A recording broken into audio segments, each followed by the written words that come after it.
İyi akşamlar sayın seyirciler. Biliyorsunuz programımız bundan sonra çarşamba günleri de yayınlanacak.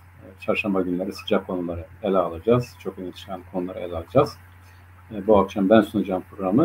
Nurullah abi Ankara'da bizim parti işleriyle uğraşıyor. Bu akşamki konuğum saygıdeğer, değerli araştırmacı, sosyolog kardeşim Mehmet Müfit. Mehmet Müfit'le beraber. Mehmet hoş geldin. Hoş bulduk Kek Mehmet, hoş bulduk. Çoktandır görüşemiyoruz. Evet. Yani böyle bir vesile oldu. Dedik ya işte ben geçen akşam aradım dedim görüşelim işte böyle görüşürsek daha iyi olur diye düşündüm. Gayet tabii.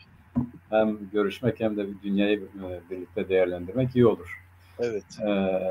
Bu akşam böyle bir sohbet havasında biliyorsun Nurullah abiyle biz genellikle böyle götürüyoruz ama pazar günleri konuklarımız da oluyor genellikle. Bu akşam işte seninle bir tür Nurullah abi yerinde kendini hissedebilirsin. O şekilde rahat bir şekilde bu programı devam ettirelim. Böyle bir iki konuda kısa bir özet yapayım. Sonra yavaş yavaş devam edelim. Yani konuşacağımız konularla ilgili izleyicilerimizi bilgilendirelim. Dünyadan Kürdistan'a önemli siyasal gelişmeler dedik.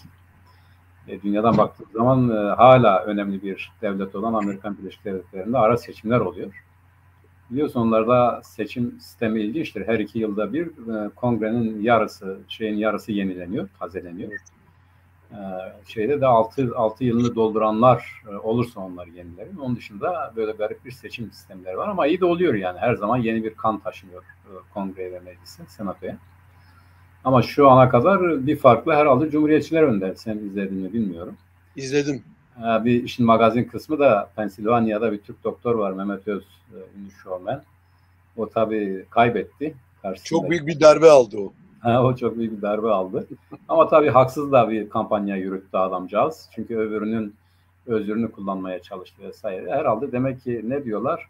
İlahi adalet diye bir şey de varmış yani. Halkın teveccühünün yanı sıra. Yani öyle diyelim. Evet. O tutmadı. İkincisi tabii yine ilginç bir hadiseydi. Lula'yı biliyorsun Brezilya'da ilk sol başkandı.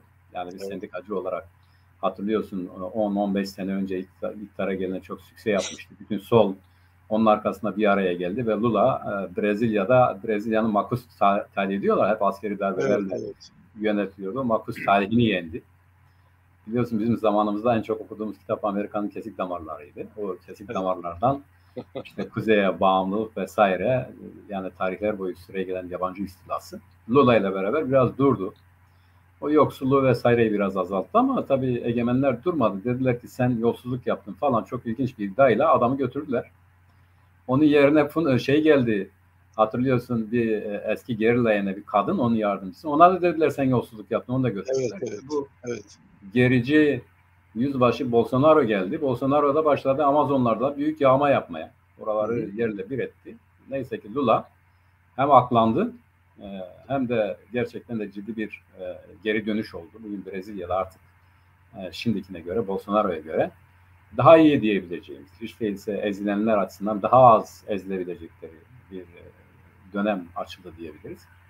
Ama bunun karşısında bir başka değişiklik de oldu. O da İsrail'de oldu. Yani Netanyahu'dan kimse memnun değildi. Netanyahu da geri geldi Mehmet. Yani her zaman iyiler değil, kötüler de geri gelebiliyor. Evet, takip ettim, onu da takip ettim. O da geri geldi. Tabii bu arada Çin büyük kongresini yaptı. O önemli. 20. kongreyi, evet. 20. kongresini yaptı. Abi Sovyetlerdeki 20. kongreyle mi geri dönüş oldu? Öyle miydi? burada ne olur? Zaten biliyoruz az çok gidişatı da yani ciddi bir süreç var ama bakalım. Senden dinleyeceğiz. Sen dışarıdan daha çok şey öğrenmişsindir. Bugün de Xi Jinping dedi ki biz savaşa hazırlanıyoruz. Bunu da bir yorumlayalım. Biliyorsun Çin'in yani bizim nezdimizdeki önemi işte bizim düşmanlarımız da çok sıkı fıkı. İran'la neredeyse yani her şeyi yediği içtiği ayrı gitmiyor diyorlar ya. Aynı o şekilde devam ediyor. Evet. Yavaş yavaş bize gelecek olursak bizde de bir kongre oldu. Yani KDP kongresini 10 yıl sonra yaptı. Yani 12 sene sonra. Yani bu da hani diyoruz ya özgür şartlarda olduğu halde niye yapmadı onu biraz bir sohbet edelim. Evet. Yani açıkçası derinini, buyunuşunu bilemeyiz ama yine de önemliydi yani kongrenin yapılması önemliydi. Onun dışında biliyorsun Doğu'da bizden kaynaklı. Bizden ötürü öyle diyelim. Bizden ötürü bir hareket başladı ve yayılıyor. çok ilginç. Bu Boğaz'da maratona katılan bir tane İranlı kadın. Bir Evet. sporcu hem siyah giydi hem de İran'ı protesto eden bir şey vardı. Evet. Yani Jin Jiyan Azadi diye sloganı da var. Aynı şekilde bir tane de Kuzey Kore'ye katılmıştı. O ilkin öz eleştiri yaptı. Yok ya yanlış oldu falan ama İran'a gittiğinde de büyük kitle tarafından karşılanınca yeniden döndü. Kitleden yana yeniden tavır aldı. İlginç, Evet. ilginç bir yani magazinel yönüyle ele aldığımız zaman ilginç gelişmeler oldu ve devam ediyor. Tabii oradan gelirsek yine senin tarafına geçersek iki tane ülkeyle Türkiye adeta bir ne diyelim onlara elense çekiyorlar, taviz veriyorlar, vermiyorlar. Finlandiya ve İsveç düşmüş Türkiye'nin eline nasıl kurtulacaklarını bilmiyorlar açıkçası. Evet. Yani adamlara adeta işte cehennem azabı çektiriyorlar. Zorluk çıkarıyorlar, evet. Çok zorluk çıkarıyorlar. Yani gerçekten de bugünkü o Erdoğan duruşuna bir baksana yani böyle birisi tepeden bakıyor, birisi böyle gariban gariban aşağıdan süzüyor. Acaba reddederlerse bizim halimiz ne olacak? Hele hele bu Rusya Ukrayna'ya girmişken gibi. Bu konuda da bir senden görüş almak istiyorum. Bunu da konuşalım. Evet. Bir diğer konuşacağımız konu da buna esas olan Ukrayna-Rusya savaşının acaba rutin midir yoksa yeni bir döneme giriyor mu? Evet. Yani dedikodu mudur değil midir bilemiyoruz ama Rusya'nın ciddi bir sıkıntı içerisinde olduğu askeri olarak yani savaş kapasitesi olarak. Onun da Amerika ile Rusya arasında bir görüşmenin meydana geldi. Zelenski'nin evvela ben hayır görüşmem şimdi şu şartlar olsa görüşürüm demesi gibi.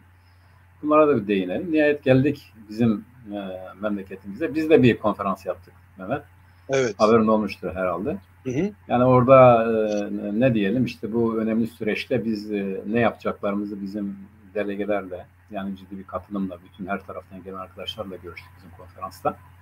Onu da sorarsan seninle paylaşırım. Aramızda sır olarak kalır.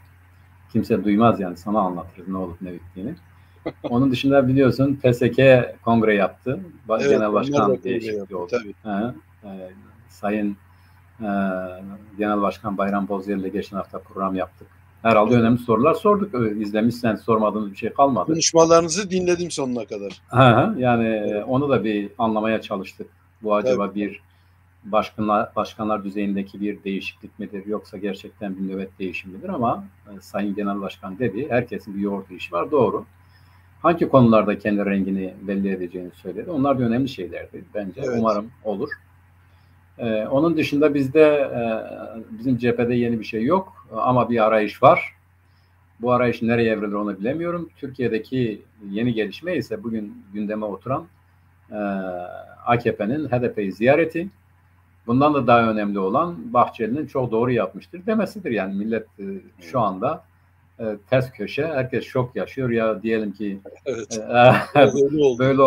böyle olur şöyle olur diyorlardı. Baktılar ki yine karşılarında geçmişte Öcalan'ın mektubuna işaret ederek ya size ne oluyor adam diyor ki tarafsız kalın siz niye onu dinlemiyorsunuz yani Bahçeli bugün de AKP doğru yaptı tam yerine bir tutum dedi. Şimdi umarım uzatmadım Mehmet. Yok rica ederim. Sen istersen kendine yakın tarafından başla gel yani bu Finlandiya, İsveç kısmından orada nasıl görünüyor? Finlandiya, İsveç tamam oraya da gelelim. Fakat ben Mehmet ben teşekkür ediyorum sana hem davet ettiğin için hem de izleyicileri selamlıyorum buradan. Selamlarımı gönderiyorum. Şimdi rica ediyorum ne demek? Bizim tabii Kürdistan'ı konuşacağız. En son oraya geleceğiz.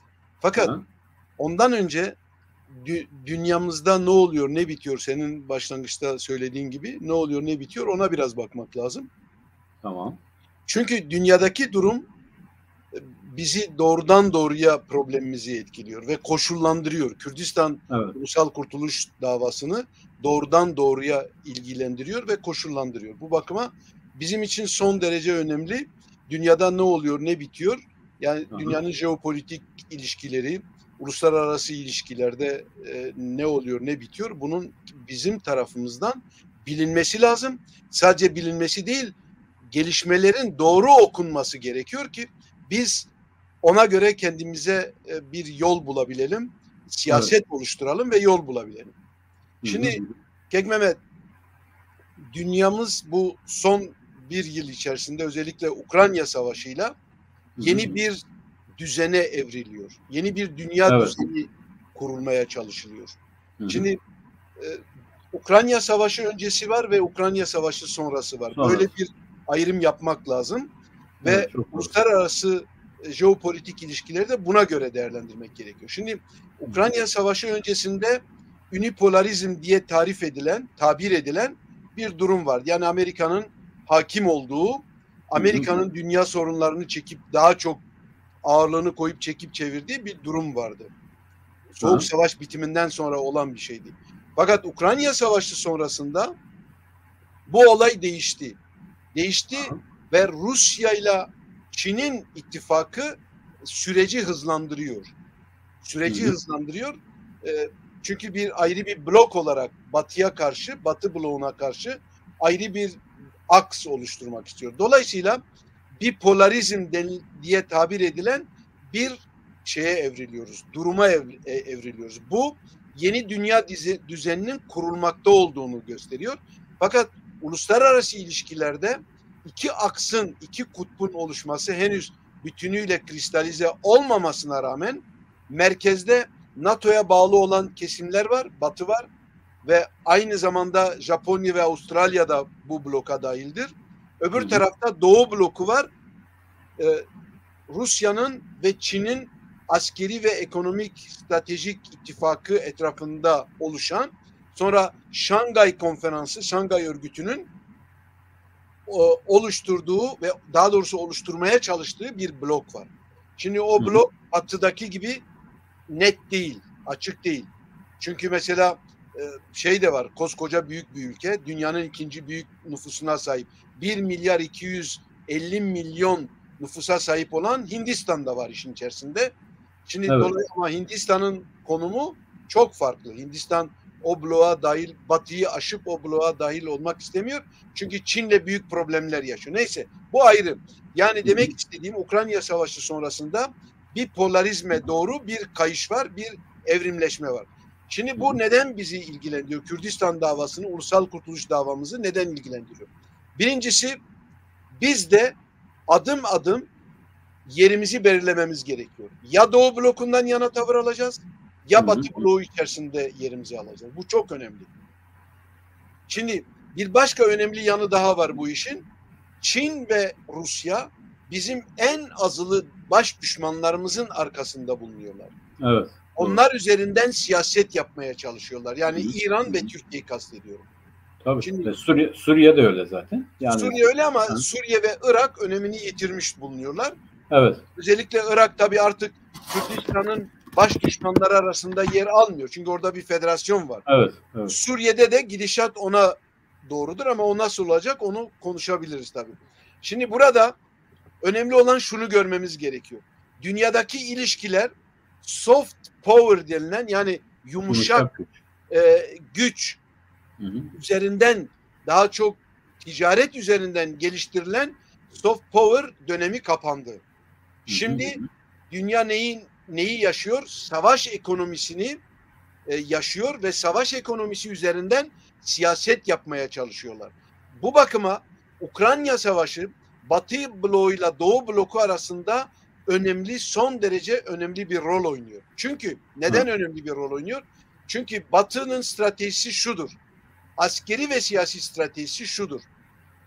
Rusya üzerinden Çin'i geriletmeye çalışıyorlar. Çin'i vurmaya çalışıyorlar.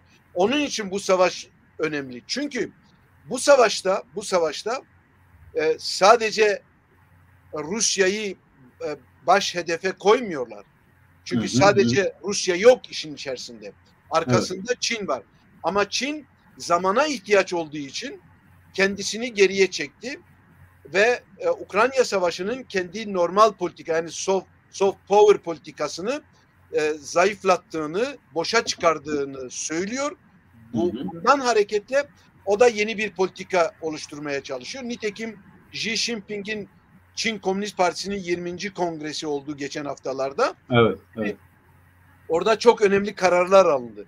Şimdi Xi Jinping 3. kere parti başkanı, dolayısıyla devlet başkanı oluyor.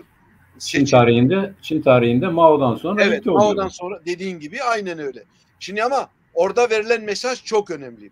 Verilen mesaj şu: 2035'e kadar Çin büyük modern bir ülke haline gelecek. Her bakımdan, her düzeyde. Evet. Özellikle siber teknoloji alanında. Yani bu informatiğin hakim olduğu siber teknoloji alanında 2035'e kadar bir mühlet koymuş önüne. Onu gerçekleştirecek. 2035'ten sonra da yani Çin yeni devletinin kurulması biliyorsun 1949'da Çin bağımsızlığına ulaştı. Bağımsızlıktan bugüne kadar 2049'da 100 senesi dolacak. 2049'da da dünya birincisi olacağız diyor.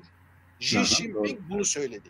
Evet. Şimdi yani 2049'a kadar zaman tanıyor.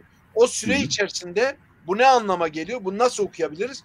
Amerika ile ve Batı ile çatışma içine girmek istemiyor. Onun için mesela Rusya'nın büyük ihtiyacı olmasına rağmen Rusya'ya askeri destek vermedi. Evet. Fakat ekonomik Rusya bizim stratejik müttefiğimizdir. Saygı duyuyoruz, ilişkimiz vardır. Beraber işte şöyle yapacağız, böyle yapacağız. Yeni dünyada iki kutup oluşuyor. Bu kutupta dünya medeniyetine büyük katkı yapacağız gibi bir şey söylüyor ama direkt askeri destekte bulunmuyor. Şimdi Rusya'da yönünü kime çevirdi? İran'a ve Kuzey Kore'ye çevirdi. Onların 3. sınıf silahlarını alıyor ve onunla savaş yürütüyor. Ve demin sohbetimizde sen de söyledin.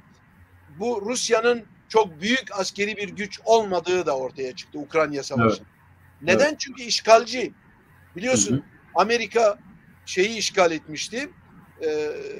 Vietnam'ı işgal etmişti. Uzun dönem onlarca yıl savaş sürdürdü ama sonunda koskoca Amerika Batı'nın da desteğinin olmasına, anti-komünist cepheni olmasına rağmen kendisiyle beraber başarı sağlayamadı. Şimdi işgalcilerin uzun vadede başarı kazanma şansları yoktur. Fransa Cezayir'in sömürgesiydi, o da yani herkes önce Çin Hindi dedikleri işte Hindi-Çin, evet. Laos'tur, Laos, Kamboçya. Evet, Kamboçya. Buraları işgal etmişlerdi. Sömürgesiydi Fransa'nın. Oradan kaybetti. Sonra ne oldu? 60'ta de kaybetti. Cezayir'i de kaybetti. Yani elinde sömürgesi kalmadı. Bir iki ufak ada dışında. Yani demek istediğim Yeni Kaledonya var falan filan, oralarda nükleer deney için kullanıyor falan. Evet. Onlar da bağımsızlık için mücadele ediyorlar. Yeni Kaledonya çok başta gidiyor. Diğerleri de öyle ama demek istediğim şu: işgalcilerin sonu yoktur Mehmet. Tabii kesin. Yoktur yani, bu işin sonu yok. Milletler eninde, ezilen milletler eninde sonunda bağımsızlarına ulaşıyorlar. Şimdi biz konumuza dönersek Mehmet, şunu iyi bilmemiz, biz Kürtlerin iyi bilmesi gerekiyor. Batı'nın Ukrayna'yı desteklemesi sadece Rusya'yı vurma, geriletme değil. Çin'i geriletme. Asıl hedef budur. Çin'dir.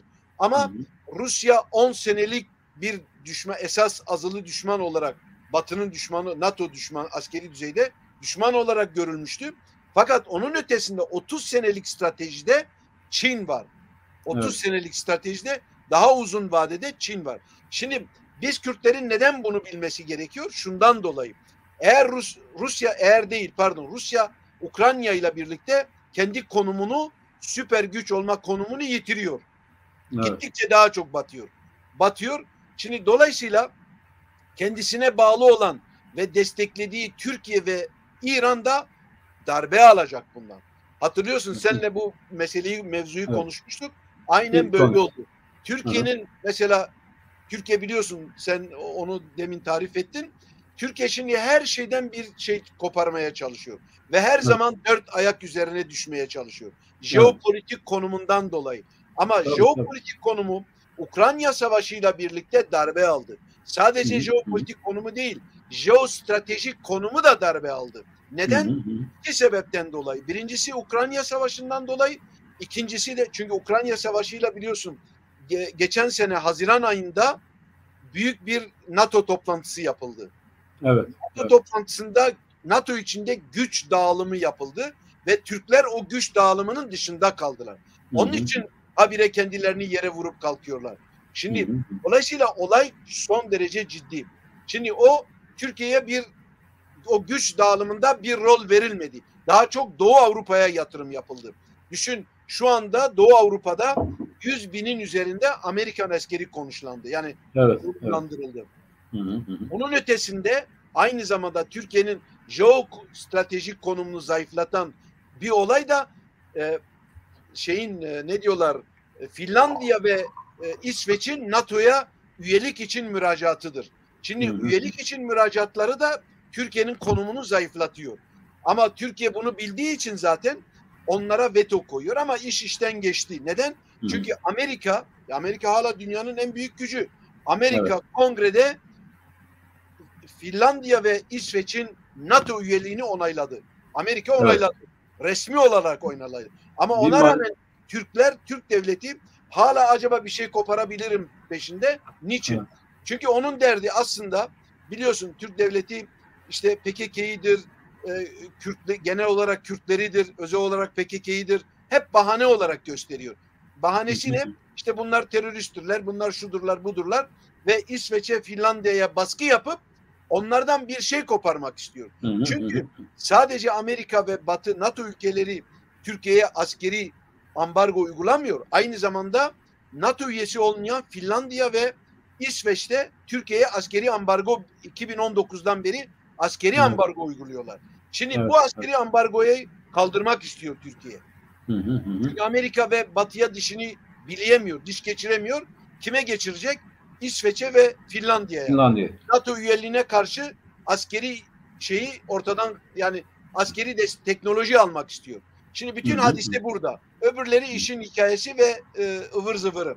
Fakat İsveç tabii ve Finlandiya görünüşte geri adım atıyorlar. Biliyorsun İsveç Başbakanı Türkiye'ye gitti geçen gün. Evet. Buradayım. Gitti ve orada bir takım şey, şimdi Erdoğan da gidecek. Bu ayın sonunda sanıyorum İsveç'e gelecek. Öyle karar vermişler. Şimdi oradan bir şeyler koparmaya çalışıyor. Stoltenberg de geldi Türkiye'ye. Yani NATO o da geldi. Doğru. NATO Genel Sekreteri de geldi. Şimdi anlaşamıyorlar. Fakat Türklerin eli ayağı bağlanmış bulunuyor. Birçok sebepten dolayı. Şimdi Mehmet, bu uzatmayalım. Bu Türkiye'nin jeostratejik konumunu zayıflatan birinci durum. İkinci ve önemli durum, bizim bölgemizde, yani Orta Doğu'da biliyorsun 2 sene önce İsrail Arap ülkeleriyle Abraham Anlaşması imzaladı. Yani Hazreti İbrahim ismiyle anıldı. Yani büyük babaların çocukları olarak bir anlaştılar, bir yaklaştılar. Evet, anlaşma yaptılar ve bu Türkiye'nin hem jeostratejik hem de jeopolitik konumunu çok ciddi bir şekilde zayıflattı. Ve Türkiye bunun dışında kaldı. Orta Doğu'da olup biten bütün önemli toplantılara Türkiye çağrılmıyor. Ne Ceddah toplantısına, Amerika Birleşik Devletleri Başkanı'nın katıldığı, organize ettiği Ceddah toplantısına, ne bilmem işte diğer toplantıların hiçbirisine Türkiye alınmıyor. Ve İslamiyet üzerinden politika yapmaya çalıştılar. Yeni Osmanlıcılık, o da tutmadı. Dolayısıyla Türklerin konumu bölgemizde son derece zayıfladı. Ve bunu bilmesi lazım. Şeyler bir araya geldi. Epeydir toplanmıyorlardı. Arap Birliği geldi. Hemen Türkiye'ye dediler ki Suriye'den çekil. Yani bugüne kadar böyle bir şey demiyorlardı. Onlar da artık yavaş yavaş bir araya geldikleri her defasında kendilerine toprak olarak gördükleri alana sahip çıkıyorlar. Diyorlar çekil, hatta kınıyorlar. Tabii. O da var. Mehmet, bir şeyle bitirmek istiyorum bu mevzuyu. Devam o da şu. O da şu. Şimdi Türkiye'nin konumunu anlamamız bakımından. Çünkü ne demişti Sun Tzu, biliyorsun? Düşmanını tanı ki kendini tanıyasın. Şimdi düşmanını biz önce kendi düşmanımızı tanıyacağız. Ne istiyor bizim düşmanımız? Ne ile meşguldür? Türk devleti 20 senelik bir stratejik siyaset oluşturmuş. 20 senelik. 20 seneliğe yaydırılan 20 senelik bir stratejisi var. Ve bunu açıktan bir şekilde deklare etmiyor ama stratejisi bu. Bu nedir bu? Askeri teknolojisini bağımsız hale getirecek. Bunu açıkça söylüyorlar. Amerika'dan ve Batı'dan bağımsız büyük askeri bir teknolojiye sahip olmalıyız ve dolayısıyla ancak bu suretle Amerika'nın işte Kürtlere ilişkin planlarını engelleyebiliriz ve Ruslarla, İran'la birlikte, biliyorsun Tahran toplantısında bu söylenildi, tartışıldı. Ancak bu şekilde Ruslar, İran ve Türkiye Amerika'yı caydırıcı bir şekilde Orta Doğu'dan, Afganistan'da olduğu gibi atabiliriz diye hesabını yapıyorlar. Şimdi ama bu büyük devlet olmanın hesabıdır. Fakat bunun büyük bir krizini yaşıyor. Çünkü bu öyle şeysiz değil, sorunsuz bir hesap değil bu. Kimin? Evet, evet. Batı'nın çıkarlarına, herkesin çıkarına çarpıyor bu. İran'ın da çıkarına çarpıyor. Aslında Rusların da çıkarına çarpıyor. Evet. Dolayısıyla Türkler başlarına büyük bir bela aldılar. Büyük devlet olma stratejisi oluşturmakla büyük bir bela aldılar. Fakat şimdi bazıları diyor ki işte Türk devleti yani yolu açık, işte şunu yapıyor, bunu yapıyor, ama aslında o Türk devlet siyasetinin çırpınışlarıdır. Evet. Yani her yere başvuruyor. Girmediği, çok özür dilerim, girmediği delik kalmadı. Başvurmadığı şey kalmadı. Düşün, Sahra ötesindeki Afrika ülkelerine bile gitti, oraya yerleşmeye çalışıyor. Şu anda çalışıyor, harır harır çalışıyor. Evet. Neden? Evet. O da şundan dolayı, Fransa'yı rahatsız etmek için. Çünkü orası Fransa'nın arka bahçesi sayılıyor, biliyorsun. Tabii doğru. Kuzey Afrika, evet. Hı-hı. Ve Sahra'nın güney kısmındaki ülkeler. Hı-hı. Şimdi evet, neden? Çünkü Fransa Lübnan'la, İsrail'le ve Kıbrıs ve Yunanistan'la beraberdir. Niçin?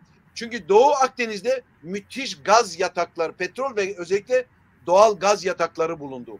Fransa orayı, işte Fransa'nın büyük şirketleri orayı işletmekle meşgul. İsraillerle işbirliği içerisinde, Lübnan'la daha yeni anlaşmalar imzaladılar. Çünkü Lübnan'da karasularında İsrail'le anlaşma yaptılar, ayırdılar karasularını. Barışçıl bir şekilde ayırdılar. Herkes kendi karasularındaki gazı çıkaracak ve onu Total, yani Fransızların büyük şirketi aldı. Hem İsrail tarafında çalışıyor hem de Lübnan tarafında. Öbür tarafta Kıbrıs ve Yunanistan'ın büyük gaz rezervleri var ve Türkler ondan pay almak istiyorlar. Yunanistan'la en büyük problemi budur. Onun için Yunanistan'a diş biliyor. Çünkü Amerika ile savaşamıyor. Tıpkı mesela şimdi niye bize diş biliyor? Amerika'ya diş bilemediği için bizim üzerimizden, yani biz Kürt milleti üzerinden, Kürdistan üzerinden Amerika'ya karşı savaş yürütüyor. Batı'ya karşı savaş yürütüyor Türk devleti. Dolayısıyla Amerika'ya diş bilemediği için ne yapıyor? Yunanistan üzerinden Amerika'yı vurmaya çalışıyor, ama tabii bu kafasını aslında granite, Kürdistan'daki granit kayaları vardır, bilirsin. Tabii. Dünyanın en böyle sert kayalarından, bizim tabiatımız gibi taşlarımız da serttir. Pardon. Deyim yerindeyse yani o granit de güldürüyor beni ama Türkler. Evet. Fakat aslında bizim durumumuz bu kadar gülünecek gibi değil. Fakat ama kafasını ona çarpmaya çalışıyor. Şu anda öyle. Türkiye'nin durumu bu ve bunu bilmemiz gerekiyor. Onun için son olarak şunu söyleyeyim bu konuda. Türklerin bu hesabını bozmak için asla biz Kürt milleti olarak 4 parçada Türk devlet stratejik politikasını güçlendiren, onun işini kolaylaştıran asla bir politika yapmamalıyız. Birazdan kendimize geldiğimiz zaman bunu konuşacağız. Mesela Erdoğan biliyorsun geçenlerde nüfus meselesini işledi. Kürt 5-10-15. Niye yaptı onu ama? Bu çok önemli bak. 100 yıldır Türk devlet politikası var. Şart ıslahat planı Kürdistan'da yürürlükte. Kürt nüfusunu daraltma. Çünkü yok edemedi Kürtleri. Katliamlarla, baskılarla, düşün 6-7 milyon insanı 90'lı yıllarda hala sürüyor o. Batıya göç ettiriyor. Tabii. Demografimizle oynayıp bitirmek istiyor. Tabii. Ama maalesef gırtlaklarında kalacak. Çünkü Kürt nüfusu öyle kolay bu kadar kalabalık, bu kadar bin yıllardır direnen, varlığını sürdüren bir milleti Türk devleti yok edemez.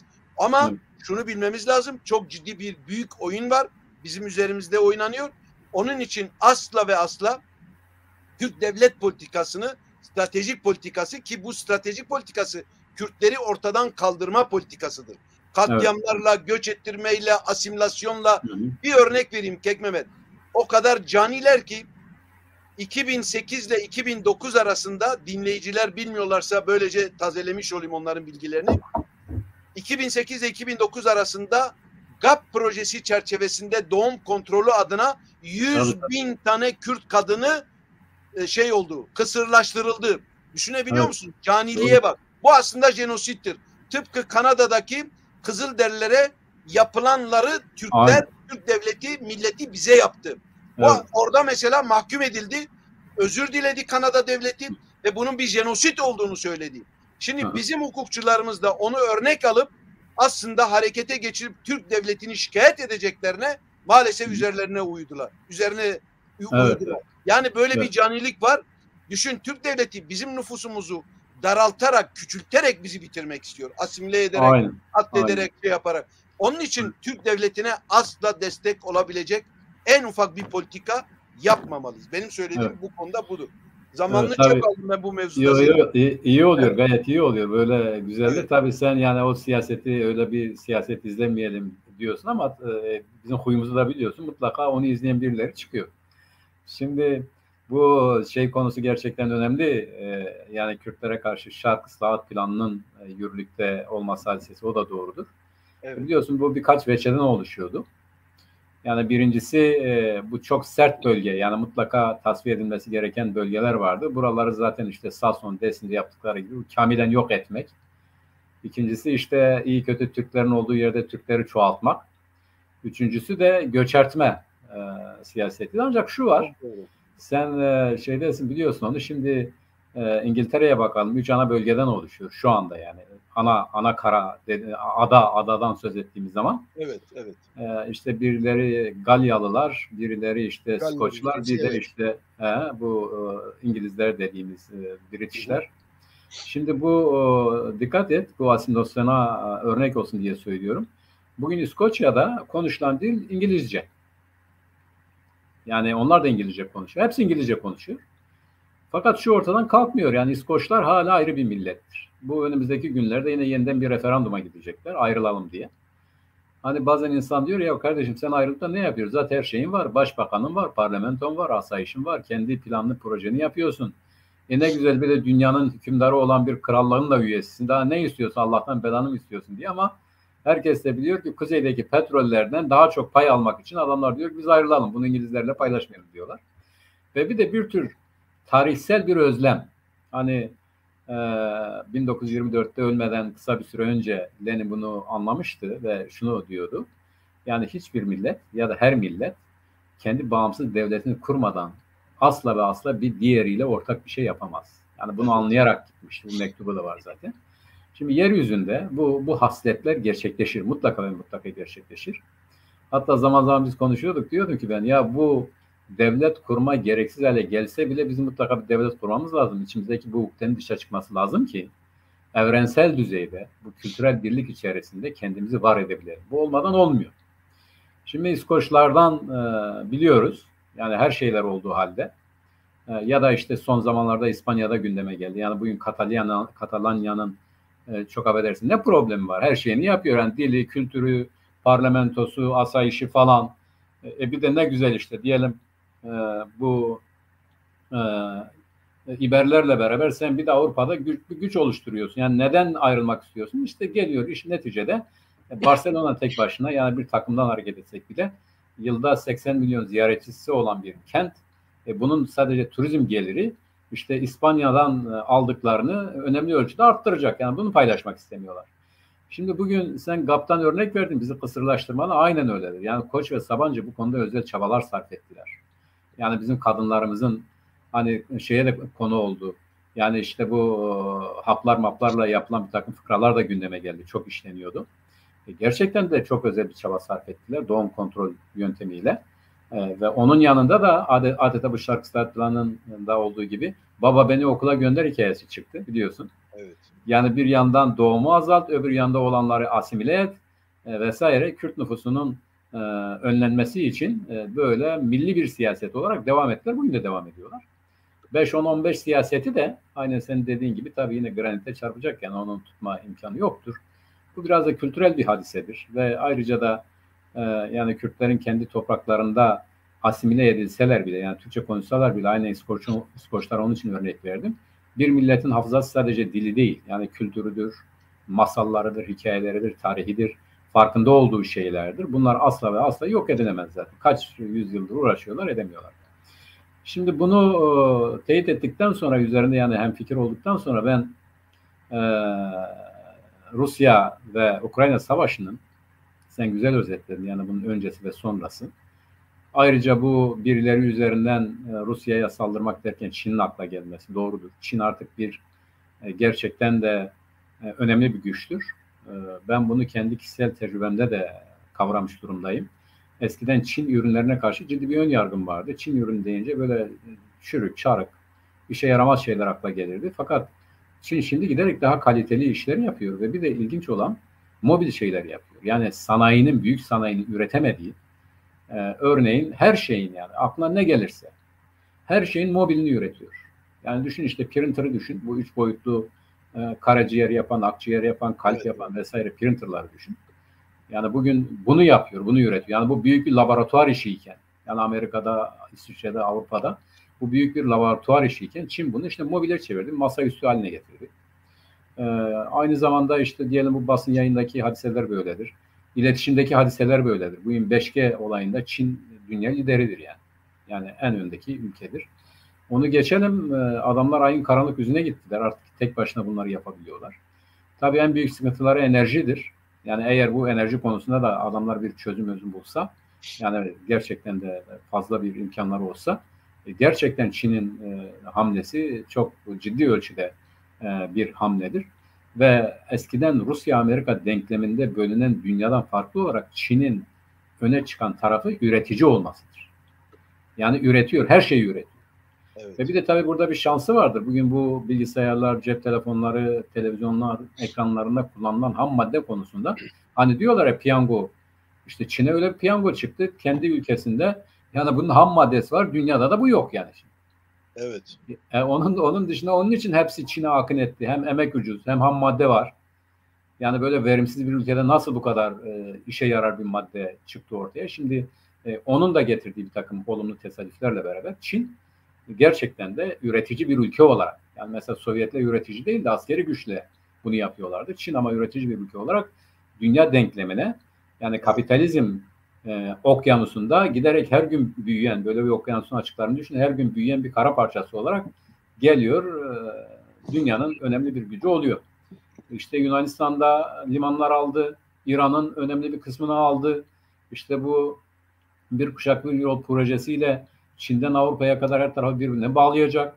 Afganistan'da almadığı yerler kalmadı. Yani böyle ciddi de yatırımlar yapıyor. Yani evet. Üç büyük şey yol oluşturdu Kek Mehmet. O evet, İpek yolu diyorlar ya, 3'e ayırdı. 3 büyük yol. Onu yaptı yani, şu anda başarılı. Evet. Bir tanesi kaldı. Tabii. Onu da evet. Şimdi Amerika Birleşik Devletleri'nin borçlu olduğu ender ülkelerden biri Çin'dir yani. Evet, evet. Yani adamlar Amerika'yı borçlu hale getirdi. Hazine kağıtları Çin'in elinde, eğer onları piyasaya sürse Amerika iflas eder. Yani gerçekten öyle, bu şaka maka bir tarafı yok yani. Evet, veriyor, Amerika ödeyemiyor. Yani bugün Çin'e en fazla borcu Çin'e var yani. Ya Çin'den de mal almak zorunda kalıyor. Bu bağımlılık ilişkisi, ya da Çin'in ürettiği fiyata üretemiyor. Yani bugün Amerika'daki yaşam standartlarındaki çalışanların Çin'deki yaşam standartlarında çalışanlarla aynı ürünü aynı değerde üretmesi mümkün değil. Şimdi onun için Çin gerçekten de artık dünya realitesi içerisinde ciddi bir rakip. Fakat sen de belirttin, bu rakip işte bizim düşmanlarımızın tarafında. O da bize taraf gelen önemli aşmazlardan biri. Buradan hareketle bu dünyanın yeniden şekillenmesi dediğimiz zaman kuzeyde de Rusya'nın sınırlanması, yani Finlandiya ve İsveç üzerinden Avrupa'nın orada da bir bariyer oluşturma isteği. Her ne kadar bunlar korktu, Ukrayna'ya girdi, bize de saldırır gibi bir şey ileri sürseler de aslında bu derin bir düşüncenin, Biden'ın dediği gibi, biz bu Ukrayna'yı çok iyi kullandık. İşte Rusya'nın korkusunu hissedilir hale getirdik. Dünyanın geri kalan kısmından NATO'ya rapt edeceğiz. Ettiler zaten. Evet, evet. İkincisi, hatırlıyorsun, biz o günlerde bu konuyu ilk konuşan arkadaşlardık. Ben, sen, bir arkadaşımız daha vardı. Ne dediysek hemen hemen bugün o cereyan ediyor. Rusya yani bunu tükürse de tüküremeyecek, yutsa da yutamayacak dedik. Bununla işte böyle oyalanacak ama kendisi yıpranacak. Evet. Yani farklı düşünüyordu. Herkes diyordu ki ya Rusya için 2 günlük bir hadisedir. Öyle olmadı, ortaya çıktı. O Rus savaşında Rus ordusunun ne kadar pelte olduğu anlaşıldı. Yani kabiliyeti ne kadar geri, güçlü bir ordu değil. Yani devasa bir ordu ama güçlü değil, atak değil. Yani işlerliği yok. Manklar gitti, çamura saplandı. Aynen Nazilerin gidip Rusya arazisinde kaybolması gibi. Yıllardır bildiği Ukrayna'dan adamlar sarhoşa döndü yani. 2-3 tane kenti çıkardılar, bağımsız hale getirip kendilerine bağladılar. Onlar bir de başlarına bela olacak. Hiç kimse tanımadı. Tanımayacak da zaten. Evet. Hatta düşün, Ukrayna dedi ki Kırım'ı alacağız. Yani Kırım'ı Rus toprağına bağlayan köprüyü uçurmaya kalktılar. Yani bu kadar cesaretle kazandılar. Bugün Zelenski'ye baktığında sanırsın ki Amerika Birleşik Devletleri Başkanı efelenerek konuşuyorlar. Evet, evet. Yani şimdi bütün bunlar bu realite çerçevesinde NATO'nun Türkiye ilişkilerine baktığımız zaman iki tane önemli hadise var. Yani birisi Türkiye, birisi Macaristan. Macaristan dedi ki valla biz tamam yani şu ana kadar biraz tehdit ettik ama kabul edeceğiz dedi. Türkiye hala direniyor. Bu gerçi sen üzerinde durdun yani Amerika Kongre bunu kabul etti, onayladı. Zaten bir Türkiye kaldı geriye. Yani gerçekten de Türkiye'nin buradaki direnci bir hiç midir? Öyle görünmüyor. Mesela İsveç bu yeni hükümet biraz taviz verdi. Yani biz bu anlaşmaya bağlıyız dedi. Her ne kadar daha önceki buna ne diyordu? Deklarasyon mu diyordu? Yani anlaşma demiyordu. Deklarasyon diyordu. Ortak deklarasyon diyordu. Ama bunlar anlaşma dedi. Ona bağlıyız. Ve bugünlerde bir haber çıktı. İsveç yasalarındaki değişiklik yaptı. Her ne kadar daha öncesinden bunlar İsveç'te konuşuluyor idiyse de ama bu yasal düzeyde yapmış olduğu bir takım pekiştirmeler adeta Türkiye taviz gibi algılandı. Yani Türkiye taviz veriyor gibi algılandı. Türkiye gelirken de böyle ele tek öper gibi davranmaları sanki de Türkiye'nin gerçekten de hala direneceği ve farklı şeyler yapabileceği gibi görünüyor. Evet. Yani her ne kadar ben nihayetinde Türkiye'nin bunu gerçekleştirebilecek dirayette olmadığına inansam da acaba sen ne düşünüyorsun? Yani bundan Türkiye'nin bu iki ülkenin NATO'ya üyeliğine müdahalesi bir sonuca erer mi? Yani hep bu tavrı sürdürür mü? Yoksa gerçekten bir biçimde... Onu yapamaz Mehmet. Neden? Ama şundan dolayı yapamaz. Çünkü gücü yok. Şimdi siyasette biliyorsun caydırıcılık önemli bir rol oynuyor. Şimdi Türkiye'nin kendi gücünü o kadar büyük güce sahip değil. İradesini onlara empoze edebilecek kadar büyük bir güce sahip değil. O bakıma geri adım atacak ama geri adım atmış aslında. Fakat bu arada işte senin söylediğin gibi yani ne koparırsam kârdır mantığıyla hareket ediyor. Şimdi onların o ne koparırsam kârdır meselesinde YPG'yi gündeme getirdi. İsveç bu konuda geri adım attı.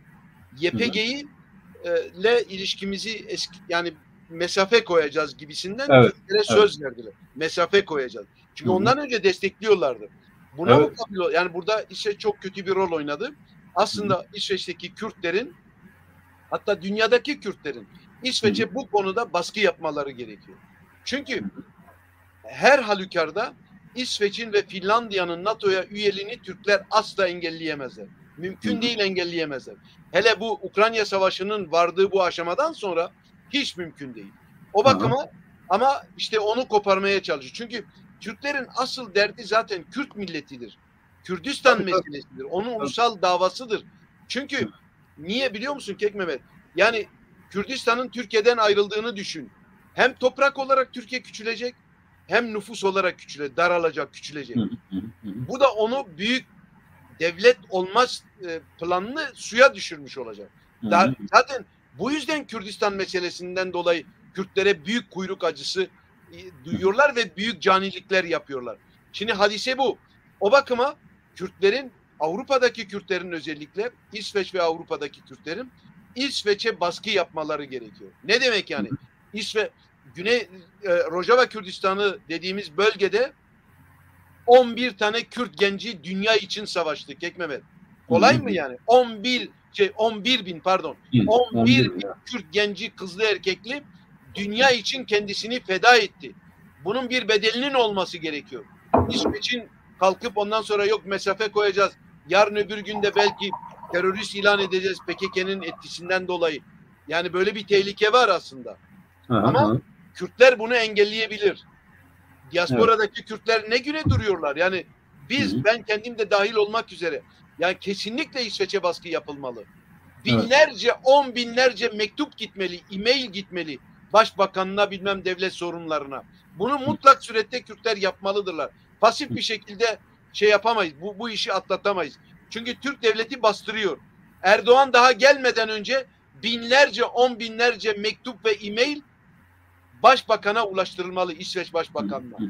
Yani ne demek yani? 11 bin tane gencimizi vermişiz.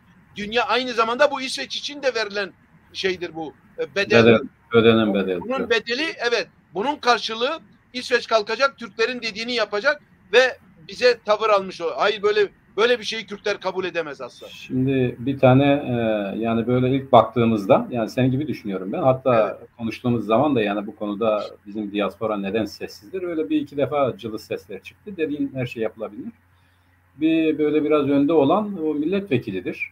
Evet. Bari yani o milletvekiline sahip çıkmak lazım. Onu ziyaret etmek lazım. Onunla birlikte hareket etmek lazım. Yani o konuştuğu zaman yanında durmak lazım. Bunlar önemli. Ama şöyle bir beklenti var ya da şöyle bir alışkanlık var. Örneğin ben konuştuğum zaman yani ne olabilir? İsveç hükümeti ne yapabilir, bu yeni hükümet? Yani diyelim bir önceki tamam biz eleştiriyorduk böyle alttan aldığı zaman ama bu geldi bu açıktan öne geçti yani. Biz bu hükümet belki de biraz frenler diye düşündüğümüz halde hayır, tam tersine bu hükümet bir öncekini geride bıraktı. Evet. Bir de bunun şöyle bir şeyi var yani bu siyaset, bu Türkiye'nin bastırma siyaseti bunun kendi siyasetini harekete geçirme imkanı sunuyor. Çünkü yabancılara karşı bir antipatisi var bu hükümetin. Çok doğru. Bunlar içerisinde bir yabancı düşmanı parti var. Yani bu bir koalisyon yani öyle baktığımız zaman bunların bir kanadı zaten bu İsveçli olmayanlar gitsin diyorlar. Yani bu onların siyasetlerinin hayata geçirilmesi için önemli bir imkan sunuyor. Şimdi dedim ki ya bu böyle tehlikeler var. Arkadaşlar dediler ki ya tamam o öyle ama yargı olarak yani iade konusunda bunlar her şeyi yapamazlar. Doğru. Yani yargı hala İsveç'te önemli bir odaktır ya da işte bağımsız diyebileceğimiz ama o rejim içerisinde, sistem içerisinde baktığımız zaman nihayetinde yargıda parlamentodan çıkan yasalar çerçevesinde hareket ediyor. Yani bugün parlamento örneğin sen de söyledin yani PYD ile ilişkilerini sınırlandırırsa yargı buna hayır mı diyecek? Hayır, buna göre hareket edecek. Evet. Bu yasal boyutta ortaya çıktığı zaman yargının bağımsız diye bir şey kalmayacak. Bu yasalarla belirlenen bir şeydir. Onun için yani bu demokratik teamüllerden hareketle, demokratik geleneklerden hareketle bir şey yapamaz demek, değişen dünya koşullarında ayaklar altına alınan bir sürü değerin artık olmadığını fark etmemek anlamına geliyor. Yani bizim artık bunu aşmamız lazım. Bak İngiltere'de, Almanya'da, hatta Amerika Birleşik Devletleri'nde, dünyanın birçok ülkesinde bugüne kadar yerleşik olan kimsenin çiğneyemeyeceği, hilafına hareket edemeyeceği birçok değer artık ayaklar altında. Yani normal karşılanıyor, normal görülüyor. Evet. Bizi yani bu bizim kadınlarımızı sattılar. Pazarlarda sattılar. Kimden ses çıktı yani? Bizim dışımızda kimden ses çıktı? Yani bizim bile hepimiz buna anlamlı bir itirazda bulunamadık. Onun için bence de bu duyarlılığı göstermek lazım. Yani olmaz değil. Olmasa da iyidir ama olabilir diye düşünerek her noktada itiraz etmek lazım. Şimdi bu çerçevede Mehmet yavaş yavaş bize gelelim diyorum ama bu doğudan başlayalım. Tamam. Tabii doğuda şöyle bir şey var. Onu biliyorsun zaten, izliyorsun, gözlüyorsun. Hı. Avrupa'da da önemli tepkiler oldu ama geçenlerde doğudan yükselen seslere baktığımız zaman yani bize verilen destek yetersizdir diyorlar. Biz daha büyük bir destek istiyoruz. Özellikle Kürtlerden. Kürtlerin bize sahip çıkması lazım. Fakat şimdi şöyle bir şey var yani bu sahip çıkmanın da bu aşamada biçimi çok önemli. Yani ne yapacaksın yani sadece Ferinaz'da olduğu gibi her tarafta sokaklar açık olup bitti. Ferinaz gitti, bu olay da bitti. Şimdi bizim bu Jina Emini katledildi. Bundan hareketle ciddi bir toplumsal hadise çıktı. Şimdi bu toplumsal hadisenin de belli bir yere evrilebilmesi için bir önderliğin oluşması lazım. Bunu göremiyoruz. Yani bizi de yönetebilecek, bize de perspektif sunabilecek. Yani neye ihtiyaçlar olduğunu bildirebilecek bir önderliğin olmaması en büyük eksiklik gibi duruyor. Ama onun yanında şöyle de var. Mesela başından beri problemi olan Belüciler ki onlar biz Kürdüz diyor. Artık ben de onlara o gözle bakıyorum. Onlardan konuşanların önemli bir kısmını anlıyorum. Zazaca'ya çok yakın. Bilmiyorum sen de bir dikkat edersin. Biliyorum da ama biz biraz abartıyoruz o. Onlar ayrı bir millettirler. Fakat bize çok yakınlar. Evet. Bize çok yakınlar. Tabii. Çoğunun adı da Kürt zaten yani. Kürdü diyorlar. Yani böyle var soyadları falan. Biz Kürt soyundan gelmeyiz diyorlar, evet. Evet yani Belüciler, bizimkiler. Şimdi yeni herhalde biraz bu Tebriz'e bizde biraz devreye girdiler ama daha çok da Farsların okumuşlar, üniversiteleri vesaireleri gündeme geldi. Şimdi birincisi benim burada merak ettiğim yani bu manzara içerisinde sence yani İran geneli yani bu hadiseden hareketle İran'da neler oldu ve olabilir? İkincisi de bizim açımızdan ne oldu ve ne olabilir ve eksiklerimiz nedir? Bu konuyu biraz sohbet edelim. Biz bunu birkaç kere konuştuk. Senin görüşlerini merak ediyorum. Şimdi Kek Mehmet, İran'da biliyorsun biz Kürtler işte yani Kürdistan'da başladı o. Doğu Kürdistan'da Rojalat'ta o eylemler başladı ve bütün İran'a yayıldı. İran'a bu kadar kolay bir şekilde yayılmasının sosyal sebepleri var. Kültürel, dini, sosyal sebepleri var. Yani artık Şii İslam'ı artık kimse İran halkı kabullenmiyor. Artık boyun eğmiyor. Biliyorsun 2019'da da büyük gösteriler oldu. 300'ün üzerinde yani İranlı muhalifler çok daha farklı rakamlar veriyorlar. Ama uluslararası kuruluşların verdiği bilgiye göre 300'ün üzerinde insan öldürüldü bir ay içerisinde. Şimdi de 300'ü geçti. Şu anda tabii şu anda da öyle. Şu anda da öyle. Şimdi Kürtler, Fransızların bir deyimi var. Cavalier seul. Yani biz yalnız süvari rolünü, savaşçı süvari rolünü oynayamayız. Kendimizi yani o eylemleri sürdürmeliyiz ama kendimizi korumayı da bilmemiz gerekiyor. Neden? Çünkü biz kendi başımıza şu anda Doğu Kürdistan'da bölge koşullarından ve uluslararası ilişkilerin içinde bulunduğu durumdan dolayı, demin bahsettiğimiz durumdan dolayı Doğu Kürdistan'da, Rojalat'ta kendi başımıza ulusal kurtuluş devrimi yapma, İran'dan bağımsızlaşma imkanımız yok. Maalesef problemimiz Tahran'daki iktidarın devrilmesi meselesine bağlı. Hatta o bile garanti değil. Biliyorsun Şah devrildi. Biz ona rağmen yani o Şah'ın devrilmesinde Kürt milleti büyük bir rol oynadı. Ama ona rağmen köklü iktidar değişikliği olmasına rağmen maalesef kanla bastırıldı ve Ulusal Kurtuluş Hareketimiz ve bugüne kadar da sürüyor. Kaybettik o savaşı. Şimdi aynı durumu yaşamamak için Kürtlerin son derece dikkatli davranmaları gerekiyor. Yani bu Fransızların dediği gibi tekrarlayayım. Cavalier seul yani yalnız savaşçı süvari konumunda kendimizi görmemeliyiz. Fakat İran biliyorsun çok uluslu bir ülke. Evet, sadece Farslardan, Kürtlerden oluşmuyor. Belücüler var, Azeriler var, Araplar var. Bir sürü diğer küçük azınlıklar var. Türkmenler var. Evet, var. Dolayısıyla çok uluslu bir ülke ve onun gidişatına uygun olarak Kürtlerin siyaset izlemeleri gerekiyor Doğu Kürdistan'da. Şimdi orada bir başarı, eylemler hala sürüyor biliyorsun. 2 aya yaklaşıyor. Eylemler hala sürüyor, devam ediyor. Bir ara büyük grevler yapıldı. Ne diyorlar? İran rafinerisi yani petrol rafinerilerinde genel grev yapıldı fakat o sürmedi. Uzun zaman sürmedi. Şimdi ama yeniden başlama ihtimali var. Neden? Çünkü İran halkı Mollalar rejiminden bıkmış ve onu devirmek istiyor. Bu rejime son vermek istiyor. Ama senin söylediğin gibi bunun şimdi birincisi bir önderliğin çıkması gerekiyor. Merkezi bir şeyin olması lazım. Güçlü bir etkide bulunabilecek bir örgütün olması lazım. İkincisi dış müdahalenin olması gerekiyor Kek Mehmet. Dışarıdan kararın verilmesi lazım. Yani dünya hem İran'la yapılması lazım. Şimdi biliyorsun İran aslında bu ihtimal var. Geçenlerde yani Biden görmüyor ama ben o ihtimali görüyorum. Biden söyledi yani biz işte İran'ın özgürleşmesini istiyoruz ya da destek vereceğiz gibi laflar etti ama açıktan söyledi. Ama sadece o değil Kek Mehmet, sadece o değil. İran 10 yıllardan beridir bir nükleer silah üretme projesi var. Ve bütün dünyayı rahatsız ediyor. Viyana'da en son durdurulmuştu. Bu Trump hükümeti çekildi biliyorsun. 2015'te imzalanan anlaşmadan 2018'de çekildi.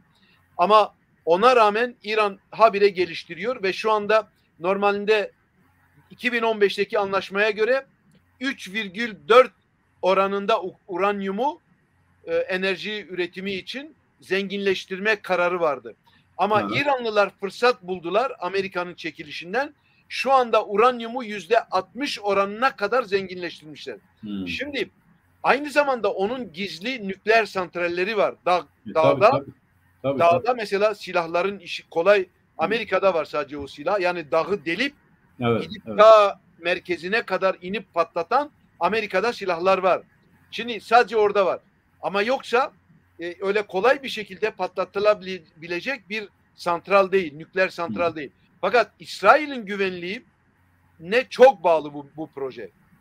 İran'ın ne yapacağı belli olmaz bu rejimin. Ve her defasında yani İsrail'i ortadan kaldırma projesi gidiyor. Çünkü İsrail'i habire teşhir etmesine, düşmanlık yapmasının esas sebebi Orta Doğu'daki onun da Türkler gibi büyük bir stratejisi var. O Türklerden daha eski hatta ve daha çok yaygın Şii Hilali dedikleri bir hakimiyet mücadelesi veriyor ve hegemonya mücadelesi veriyor. İran'ın böyle bir özelliği var eskiden beri. Şimdi dolayısıyla İran'da yani Orta Doğu'da sık sık söylüyorum hangi taşı kaldırsan altında ya Türkler ya İran, özellikle İran'ı bulabilirsin, İran devleti. Tabii. Şimdi nükleer silah üretme projesi İsrail'i ve Batı'yı doğrudan doğruya ilgilendirdiği için onu sınırlamak, hatta o projeden vazgeçirtmeye çalışıyorlar. Yani iradesini İran'a Rusya ve Çin de buna destek veriyor. Rusya ve Çin de destek veriyor. Ama şu anda Ukrayna Savaşı'ndan sonra işler tersine döndü. Çünkü Rusya şeyi baltaladı. Viyana'da yapılan anlaşmayı, yani nükleer silah İran'la 6 gücün tabii Birleşmiş Milletler 5+1 konseyi artı bir de Almanya. Evet. Bunlar anlaşma yapmaya hazırlandılar ve son noktasına kadar geldi. Ama Rusya Ukrayna Savaşı'ndan dolayı o anlaşmayı baltaladı. Evet. Baltaladı ve İran'ı destekliyor. İran da buna mukabil olarak ne yaptı? Kendi ürettiği dronları 3. sınıf dronlardır ama habire Rusya'ya veriyor ve Rusya şu anda Ukrayna'da o dronlarla Ukrayna'yı vurmaya savaşı sürdürüyor. Şimdi işler karışık hale geldi. Bu kargaşalıkta Kek Mehmet, şöyle bir ihtimal var. İsrail'in güvenliği için ve İran çünkü bu projeden vazgeçmiyor. Yani ölümüne artık ramak kalmış, atom silahı üretmeye ramak kalmışken vazgeçme niyeti yok. Onun için Amerika'nın ve İsrail'in İran'ı vurma ihtimali var. Şimdi İran'ı vurma ihtimali iki alanda olacak. Birincisi Pastaranları vuracaklar. Böyle bir ihtimal var. Çünkü 160 bin küsür nüfusa sahip olan bir orduya sahip Pastaranlar, devrim muhafızları dedikleri ve İran'ı yöneten bunlardır. Çok caniler, büyük hırsızlığı, çapulculuğu, İran'ı talanı edip soyup soğana çeviren onlardır aslında. Şimdi onların merkezini vuracaklar. İkincisi bir de nükleer santrallerini vuracaklar. Böyle bir ihtimal var. Bu olduğu zaman, ki bu kolay bir iş değil. İran yani onu İsrail her zaman dile getiriyor yani. Vuralım ama diyor, vuracağız değil. diyor. Fakat şu anda biliyorsun Amerika'da ara seçimler oldu. Ama Republikan yani bu cumhuriyetçiler tam amaçlarına ulaşamadılar Kek Mehmet. Evet, şimdi doğru. Parlamento dedikleri yani reprezentan odası dedikleri şeyde çoğunluğu sağladılar. Görünüyor. Daha henüz sayımlar sürüyor. Fakat Senato'da cumhuriyetçiler büyük ihtimalle çoğunluğu elde edemeyecekler. Zaten arada bir fark var yani. Evet. 48 ama 4 tane var, alan var. O da yapılacak. Belki büyük yani gözlemciler öyle söylüyor. Yani Trumpçular, daha doğrusu cumhuriyetçiler çoğunluk haline gelemeyebilirler. Çoğunluk haline gelseler bile İsrail'in güvenliği Amerika devlet siyasetidir. Dolayısıyla vazgeçmez ondan. İsrail'i yalnız bırakmazlar. Şimdi öbür tarafta demin sohbetimizde de konuştuk. Netanyahu kendi oluşturduğu blokla, yani ırkçı faşist olan bir parti var. İkincisi bir de dinciler var. O dinciler oy patlaması yaptılar ve onun sayesinde Netanyahu'nun Likud partisi şu anda başbakan olmak için müracaat ettiler ve büyük ihtimalle başbakan olacak. Çünkü 64'e yani hükümeti kurma görevini Netanyahu'ya verecekler. Evet, 64 o blok 64 milletvekili 120 üzerinden sağladıkları için o olacak. Şimdi bu durum İsrail politikasının İran'a karşı daha da sertleşeceğini gösteriyor. O bakıma İran'ın vurulma ihtimali var. Ama eğer eylemler sürerse bütün İran satında tabii. Bütün sadece Kürdistan'da ve Belucistan'da değil. Bütün Fars halkının kendisi fırsat bilip dış desteği almak için bunu sürdürürse ve bir müddet devam ederse bu eylemler Kek Mehmet, yani bu Serhil'dan dediğimiz ayaklanmalar devam ederse, İran'ın da pastaranları vurulursa, nükleer silahları üretmek için çaba sarf eden nükleer santrallar da vurulursa iktidar düşer. İktidar düşerse orada başta Belucistan ve Kürdistan bağımsızlığını ilan edebilirler. Böyle bir ihtimal var. Doğu Kürtlerinin buna hazırlıklı olmaları gerekiyor. Ama bunun için Amerika'yla politikalarını kurup yani geliştirmeleri gerekiyor. Batı ile ilişki geliştirmeleri gerekiyor. Doğulu Kürtler bu konuda pasif kalıyorlar. Evet. Pasif kalmalarının sebebi ne biliyor musun? Onların elini kolunu bağlayan kendi stratejileridir diye düşünüyorum. Çünkü federasyonu savunuyorlar. Tamam, federasyonu savun ama mesele federasyon kurmak değil. Belki o aşamadan geçmek zorunda olabiliriz İran'da. Tıpkı Güney Kürdistan'da olduğu gibi. Ama bağımsızlık için, yani onun için de bir politika geliştirmeleri gerekiyor ve politikalarını bana kalırsa değiştirmeleri gerekiyor. Çünkü Kek Mehmet, şöyle bir olay var. Yeni dünya düzeninde büyük güçler her tarihsel, şimdi sosyolojinin, yani siyaset sosyolojine baktığımız zaman, büyük insanlık tarihine baktığımız zaman dönemseldir. Yani dönem insanlık tarihi, siyaseti, çatışmalar düz çizgi üzerinde ilerlemiyor. İnişler ve kalkışlar var. Şimdi böyle mesela Birinci Dünya Savaşı sonrası dönem, Soğuk Savaş dönemi, Soğuk Savaş dönemi bitimi, ondan şimdiki dönem, bütün bunlar hepsi noktalarıdır. Kavşaktır bunlar. Dünya siyasetinde kavşaklardır bunlar. Ve bu kavşaklarda güç dağılımı, yani güç odaklarının yeniden tanzimi yapılır.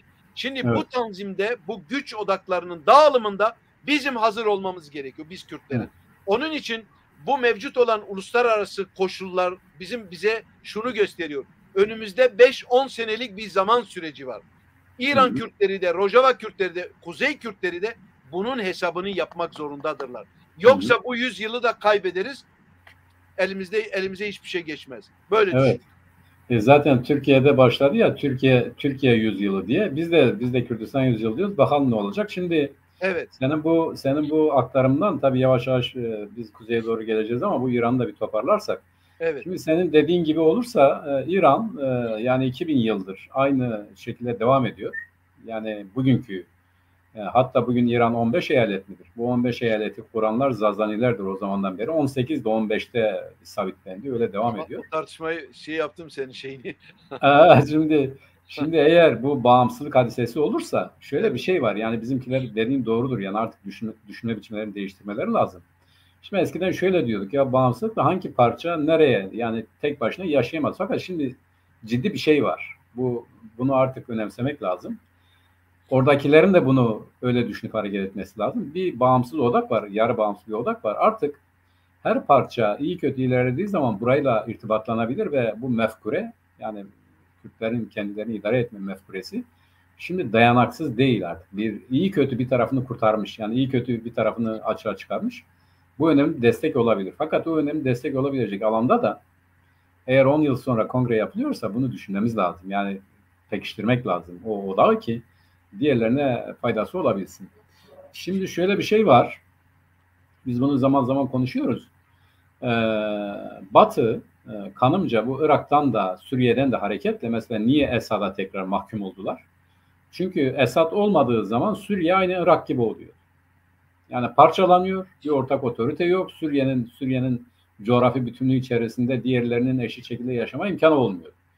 Yani bir Esad'ın devleti olacaktı, 2 IŞİD'in devleti olacaktı, 3 bizim devletimiz olacaktı. O güneydekilerini de saymıyorum. Herhalde onlar da Lübnan'a katılırdı falan. Ya da Ürdün'e katılırlardı. Şimdi İran bugün Orta Doğu'da, Ön Asya'da ne diyorlar?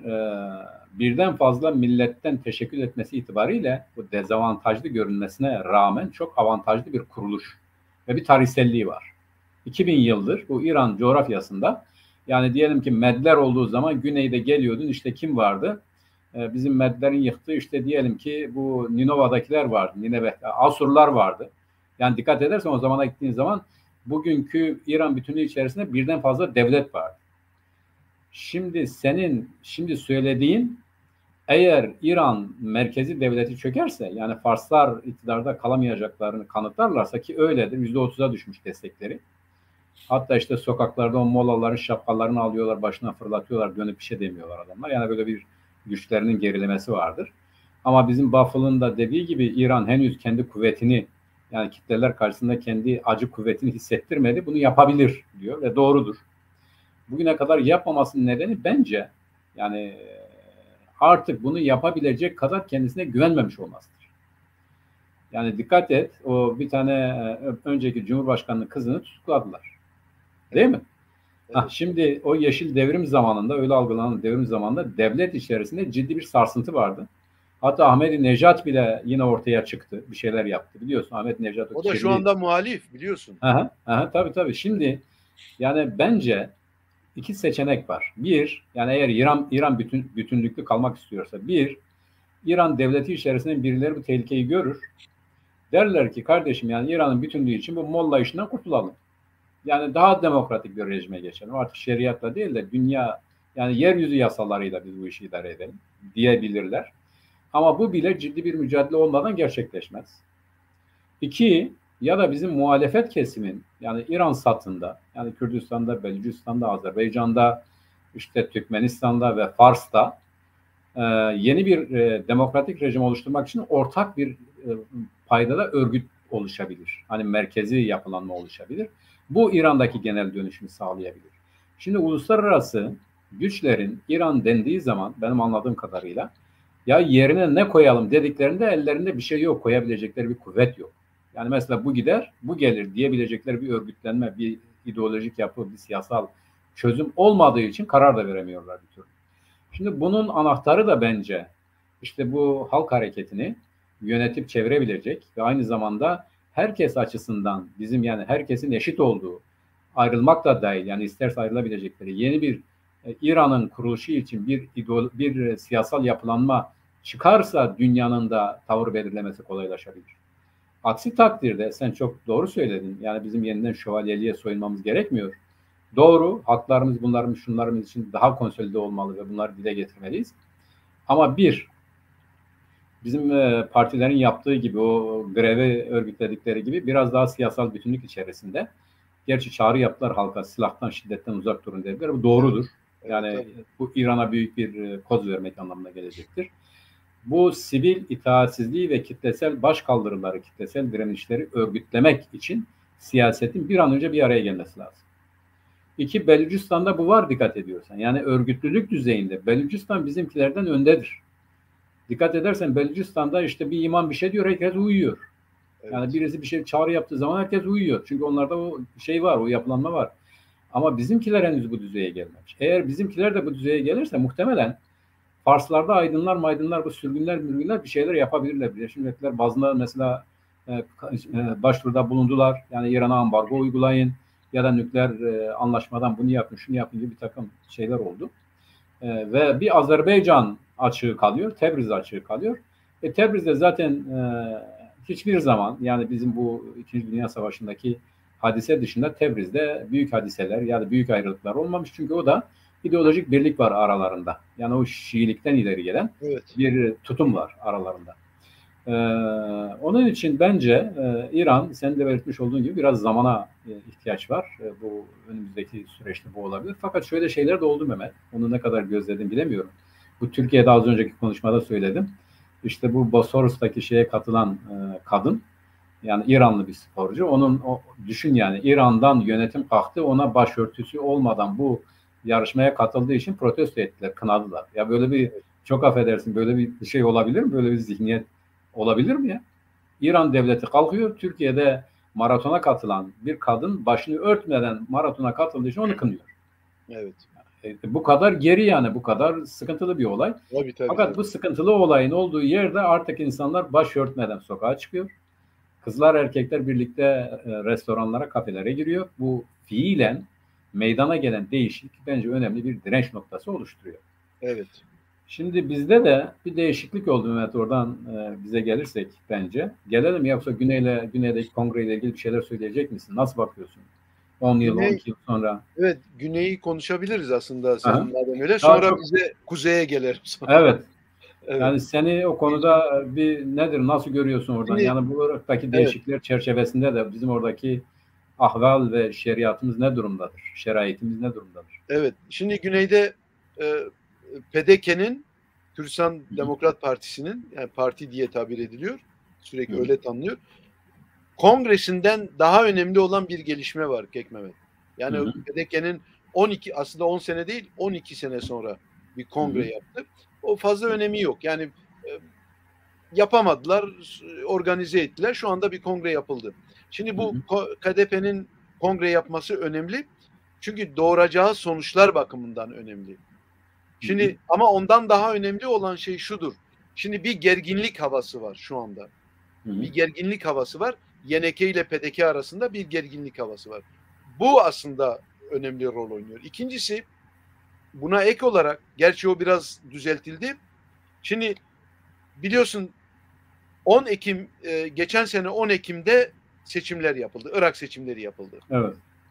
Ve bu seçimlerden sonra birkaç ay sonra sanıyorum Ocak ayında parlamento toplandı. Bu senenin Ocak ayında toplandı ve önce parlamento başkanını seçmesi gerekiyordu. Bunu yaptı. Ardından Cumhurbaşkanı seçmesi gerekiyordu ve ardından da başbakan hükümeti oluşturmaları gerekiyordu. Şimdi Bağdat'a gitmeden önce, parlamento başkanlığı seçiminden önce YNK ve PDK bir araya geldiler. Kek Mesut'un başkanlığında bir araya geldiler ve yekrezi politikası, Bağdat'ta beraber hareket etme. Yani Mala Kürt, siyasete Mala Kürt diyorlar, o tabir ediyorlar.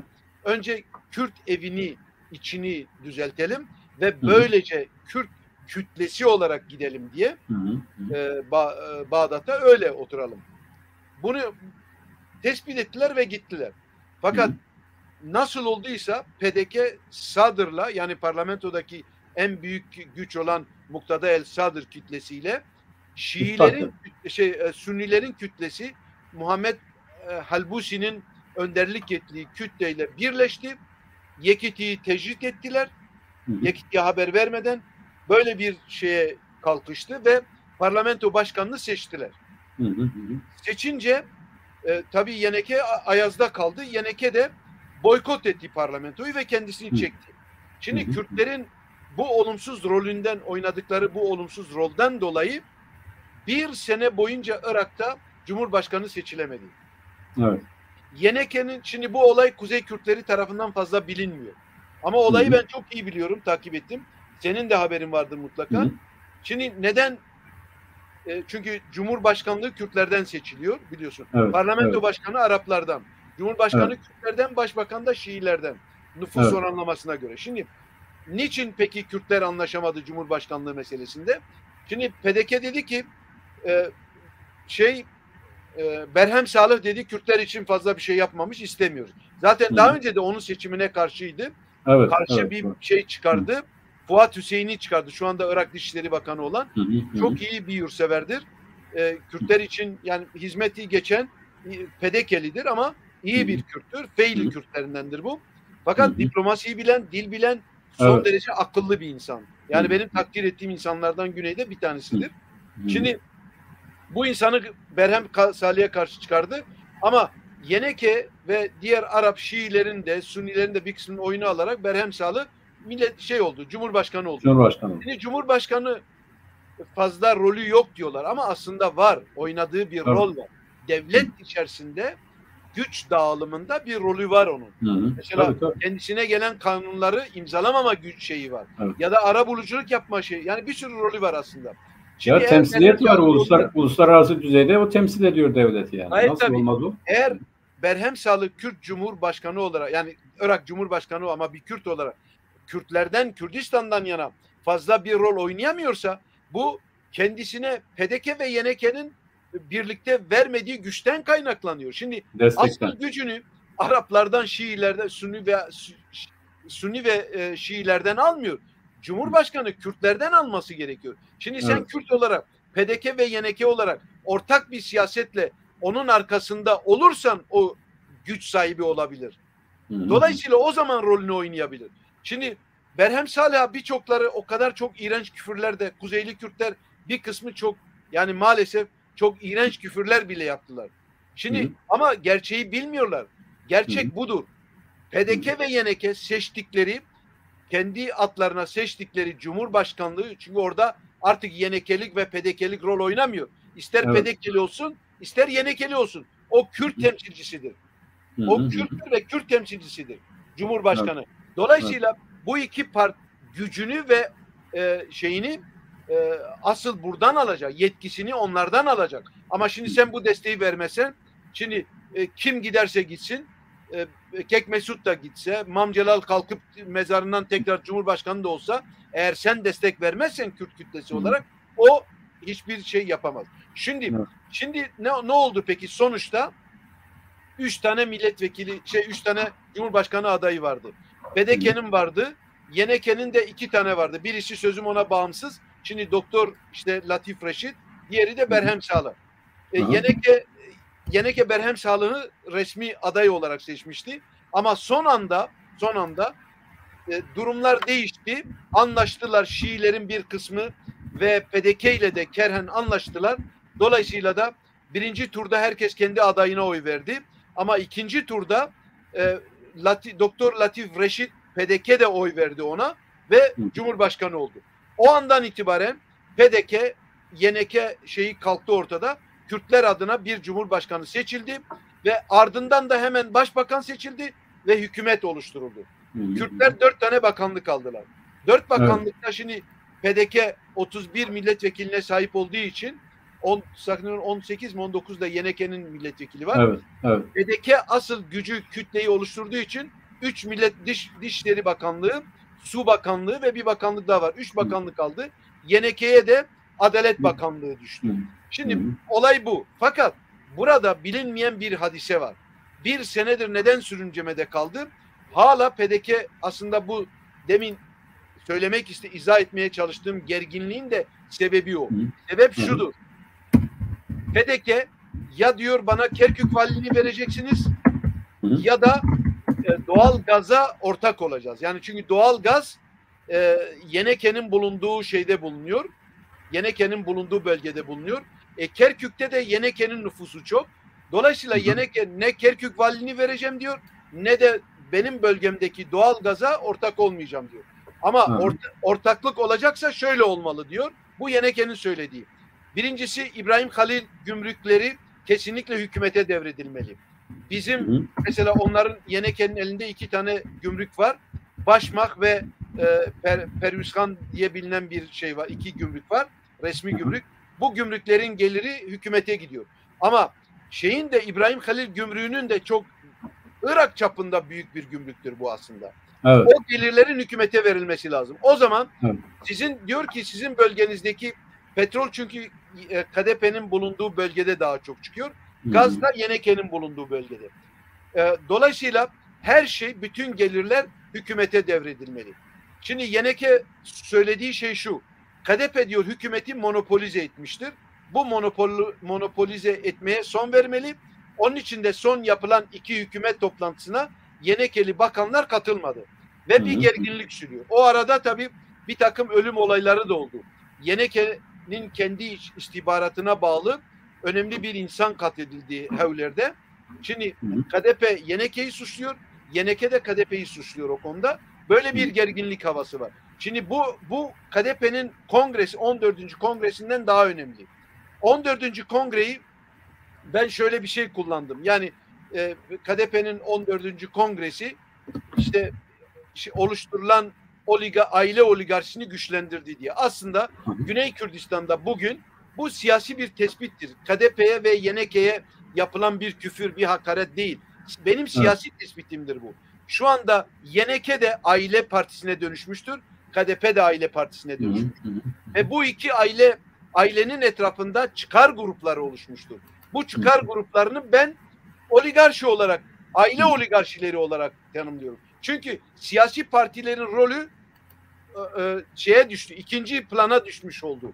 KDP'nin bu son kongresinde de böyle oldu.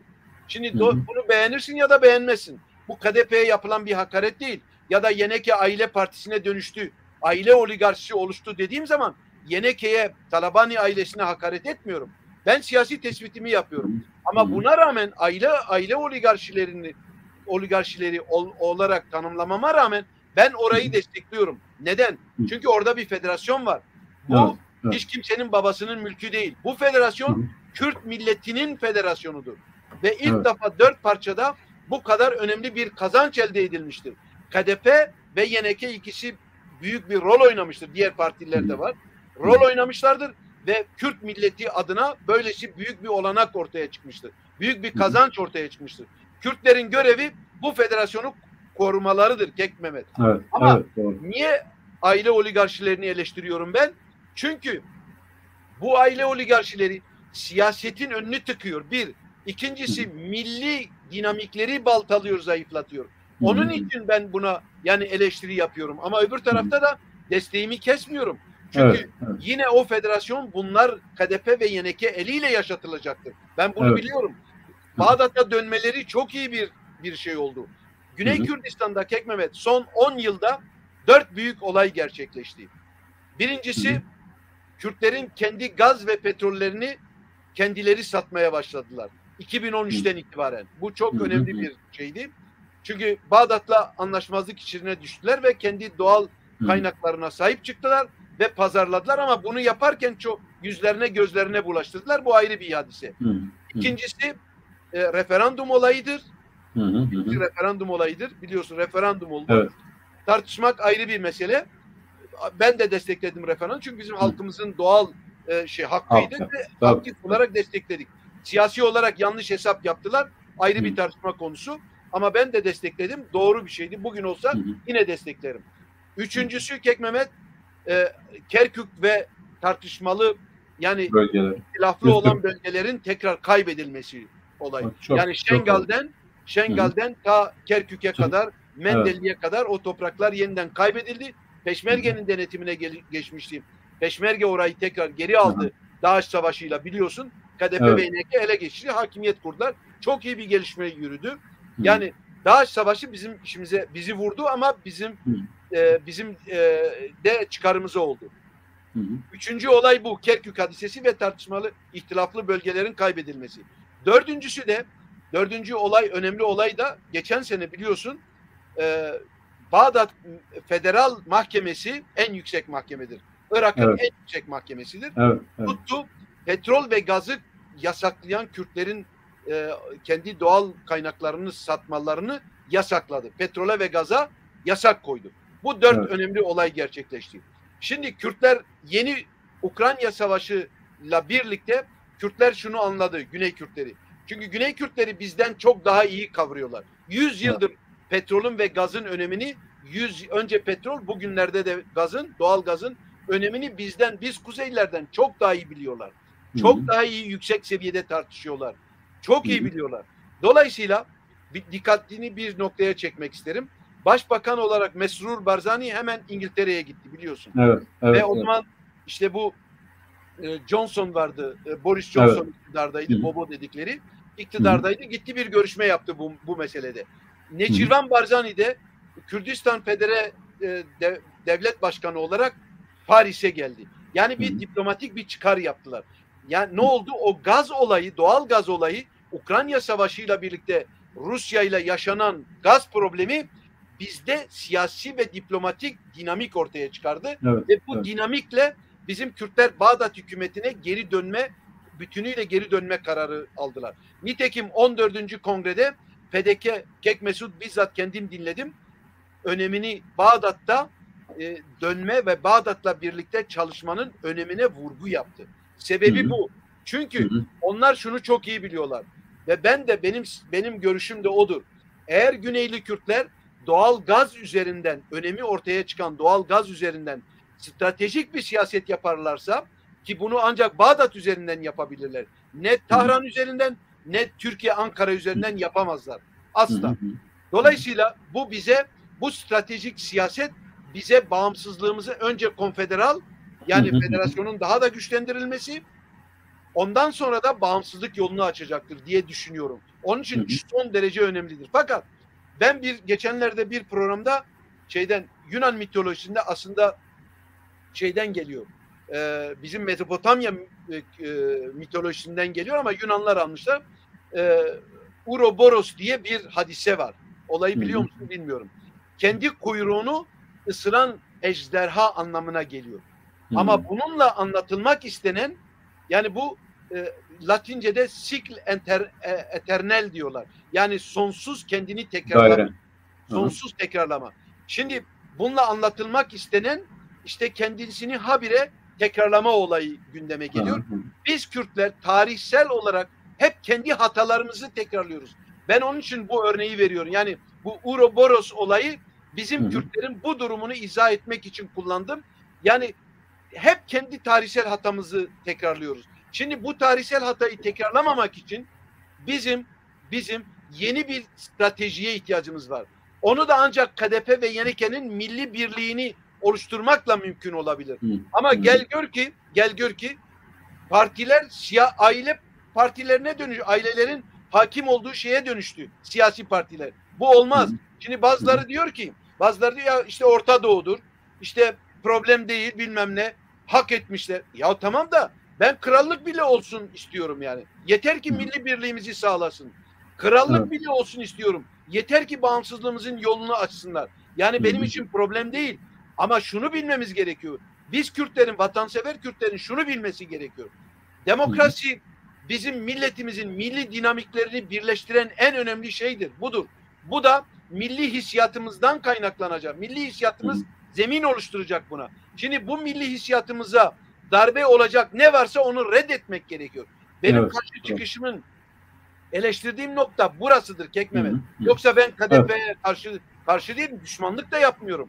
YNK'ye de düşmanlık yapmıyorum ama onların siyaseti zayıflatmaları, aile partileri haline dönüştürmeleri, oligarşik, çünkü asker ellerinde, istihbarat ellerinde, ekonomi ellerinde. Yani bu siyasette, eğer siyasetin ruhuna göre konuşursak bu aile oligarşisidir. Başka bir şey değil. Şimdi önemli olan siyasetin ruhuna uygun davranıp milli birliğimizi milli hissiyatımızla birlikte kuracağız ve Bağdat'ta öyle oturacağız. Dolayısıyla siyasetimizi de, stratejik siyasetimizi de doğal gaz üzerinden, stratejik siyasetimizi de ancak böyle başarıya ulaştırabiliriz.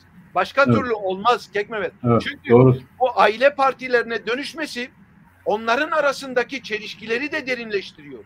Hadise bu. Yani milli birliğimizi baltalıyor. Şimdi niçin peki bugüne kadar mesela 10 senedir neden KDP ve YNK birlik oluşturamıyorlar? Soruyorum sana yani. Sebep nedir yani? İşte onun en önemli sebeplerinden bir tanesi budur. Siyasetin darbe almasıdır. Siyasetin ruhuna göre hareket edilmemesidir. Söylediğim bu benim yani. Yoksa yolumuz açık bizim Kek Mehmet. Yolumuz açık. Güney Kürdistan'ı unutmayalım. Güney Kürdistan'ı bağımsızlığa en yakın olan dinamiklere sahip. Onun için koruyacağız, savunacağız ama eleştiriden de vazgeçmeyeceğiz. Tabii. Olumlu eleştiri olmazsa hiçbir gelişme olmaz. Tabii düşmanlık bugün, değil. Eleştiri ayrı, düşmanlık ayrı. Güneydeki devletin pekişmesi, güçlenmesi ki bu ulusal kurumların oluşturmasından geçiyor. Ancak o şekilde güç dediğimiz zaman o olabilir. Bu da siyasal partilerin gerçek anlamda bir milli siyaset çerçevesinde hareket etmeleri gerekir. Yani birbirlerinin düşman olarak değil, rakip ama ulusal meselelerde aynı görmeleri lazım. Bunu izlediklerinde her zaman kazanmışız yani. Ama bunun dışına düştüğümüzde her zaman kaybetmişiz. Zaten geçen gün işte o da aile partisi üyesi işte diyor ki bizim aramızdaki çelişkilerden hep yabancılar faydalanır diyor. Yani doğru söylüyor ama doğru söylediği yerde aile içi rekabet nedeniyle siyasetin dışına düşmüş. Yani bunu da görmemiz lazım gerçekten de. Tabii. Bugün artık siyaseti bir milli duruş olarak görmek lazım. Bir milli davranış, bir milli tutum olarak görmek lazım. Öyle hareket etmek lazım. Bu olursa ben Güney'in senin de belirtmiş olduğun gibi Felha'ya yakın en ileri düzeyde olan parçamız olduğunu düşünüyorum. Yavaş yavaş kuzeye gelelim. Kuzeye gelelim. Diyorsan çok zamanımız da fazla kalmadı. En önemli mesele bu. O zamanda aldım ben senin Kek Mehmet. Yok sen iyi yapıyoruz canım. Zaten konuşmak için buradayız Mehmet. Evet tabii. Epeydir de konuşmuyoruz yani. Bu biraz da öyle olsun. Evet. Şimdi kuzeye geldiğimiz zaman yani iki şey var. Bir, biliyorsun siyaset olarak biz burada da pek etkin değiliz. Evet. Zaman zaman konuşuyoruz işte bir HDP'nin yani şimdiden yani gelecekteki dönüşüme ya da seçimlere yönelik bir takım ittifaklar kuruldu. İşte Millet İttifakı, Cumhur İttifakı Türkiye'nin ittifakıdır. Bir de Türkiye'nin işte bu sol blok oluştu.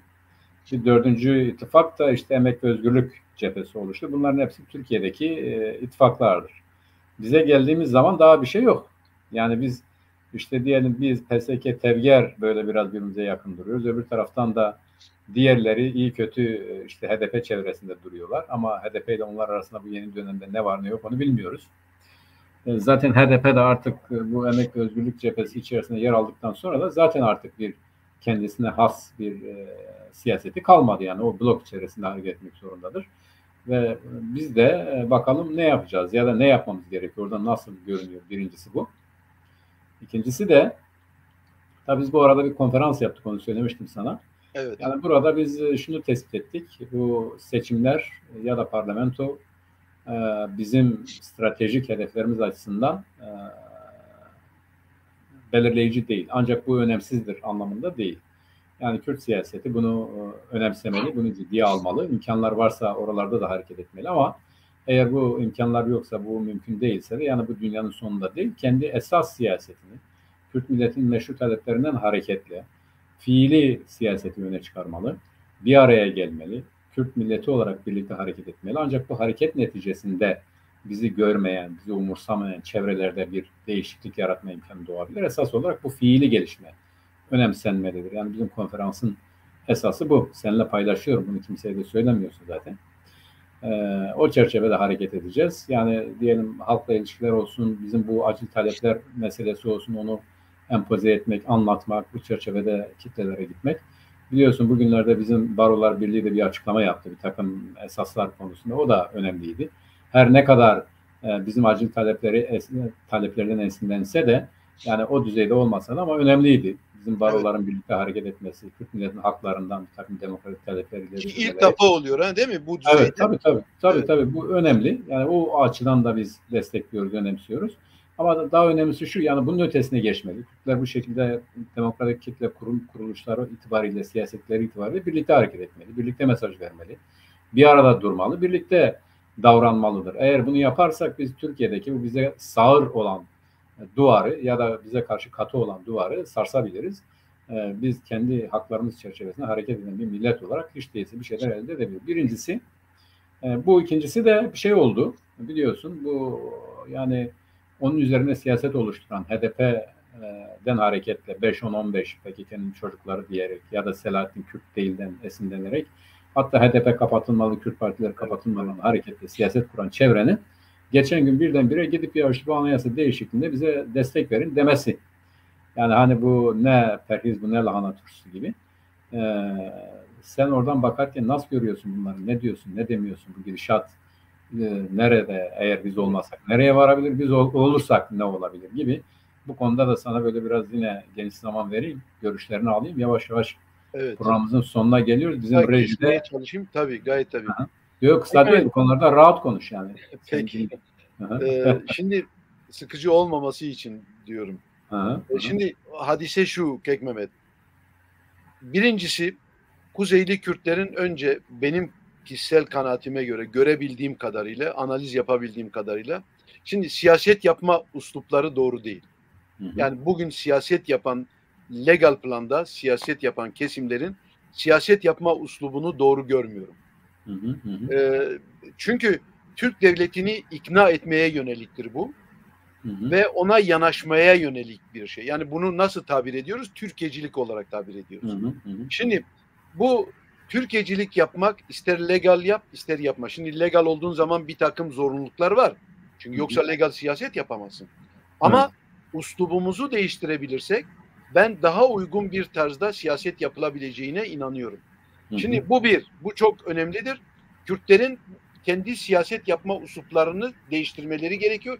Hiçbir suretle Türk devletini iknaya çalışmamalıyız.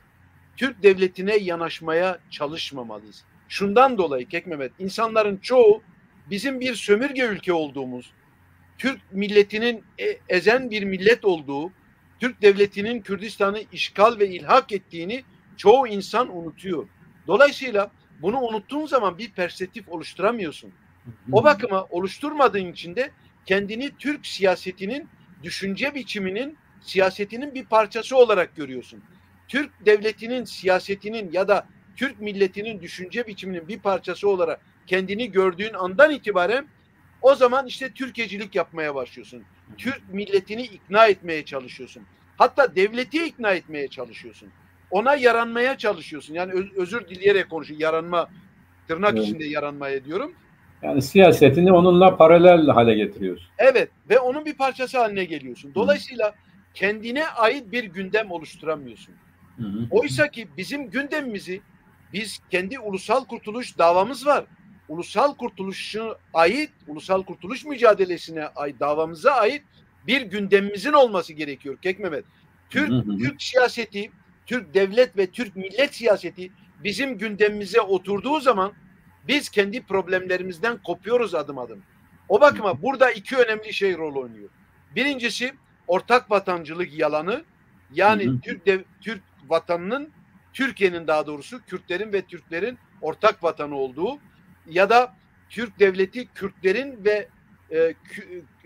ve Türklerin ortak devletidir anlayışı ve bunun üstünde oluşturulan yeni, sözüm ona tırnak içinde yeni paradigma diye tarif edilen ve Abdullah Öcalan ve PKK üzerinden Kürt milletine dayatılan, empoze edilen bir şey var. Bu büyük bir engel. İkincisi İslam'dır.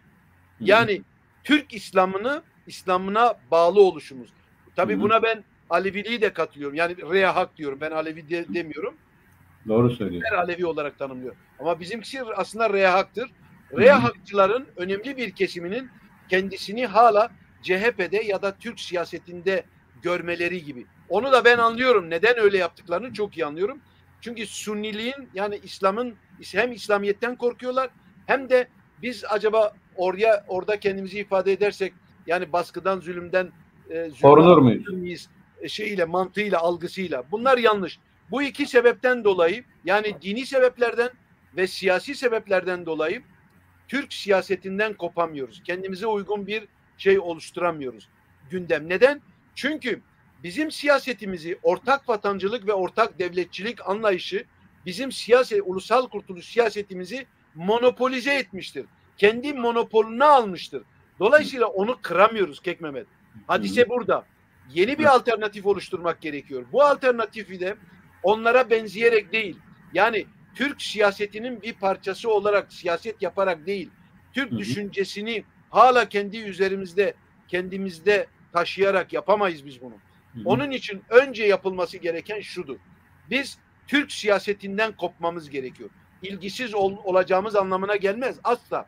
Çünkü düşmanımızı bize zulmedenleri bu Türk milletinin ve devletinin siyasetini adım adım en ince noktasına kadar takip etmek zorundayız. Bu zorunluluk vardır. Bunu yapmazsak siyasette başarılı olamayız.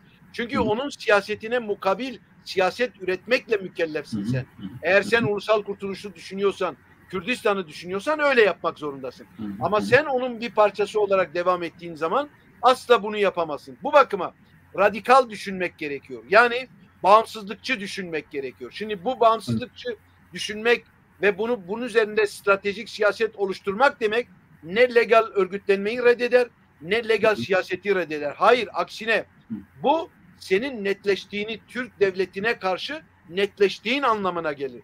Çünkü bütün ulusal kurtuluş hareketleri hepsi kopuşu stratejik tespit olarak tespit etmişlerdir ve bunun üzerinde başarı sağlamışlardır. Bütün milletler böyle.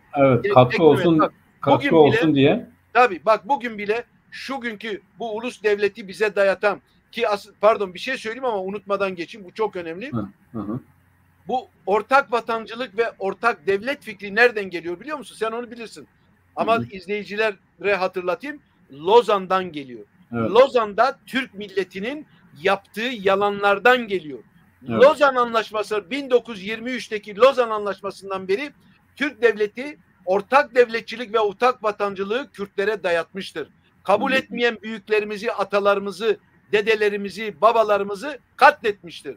Katliamlardan geçirmiştir. O katliamların haddi var, hesabı yok.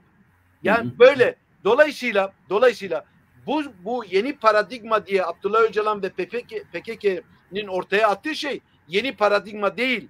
Lozan Anlaşması'nda Kürtlere Türk devletinin dayattığı siyasettir bu. Ve biz bunu kabul etmedik millet olarak. Kabul etmediğimiz için de zulme uğradık. Dilimiz, kültürümüz, her şeyimiz yasaklandı. Hala bu zulüm sürüyor. Yani o kadar büyük canilikler yapılıyor ki bu bir jenosittir aslında. Mesele sadece büyük, yani küçük de pogromlar yapılıyor, katliamlar, ki Kürtleri bekliyor aslında. Pogromlar bekliyor, büyük katliamlar, daha büyük katliamlar bekliyor.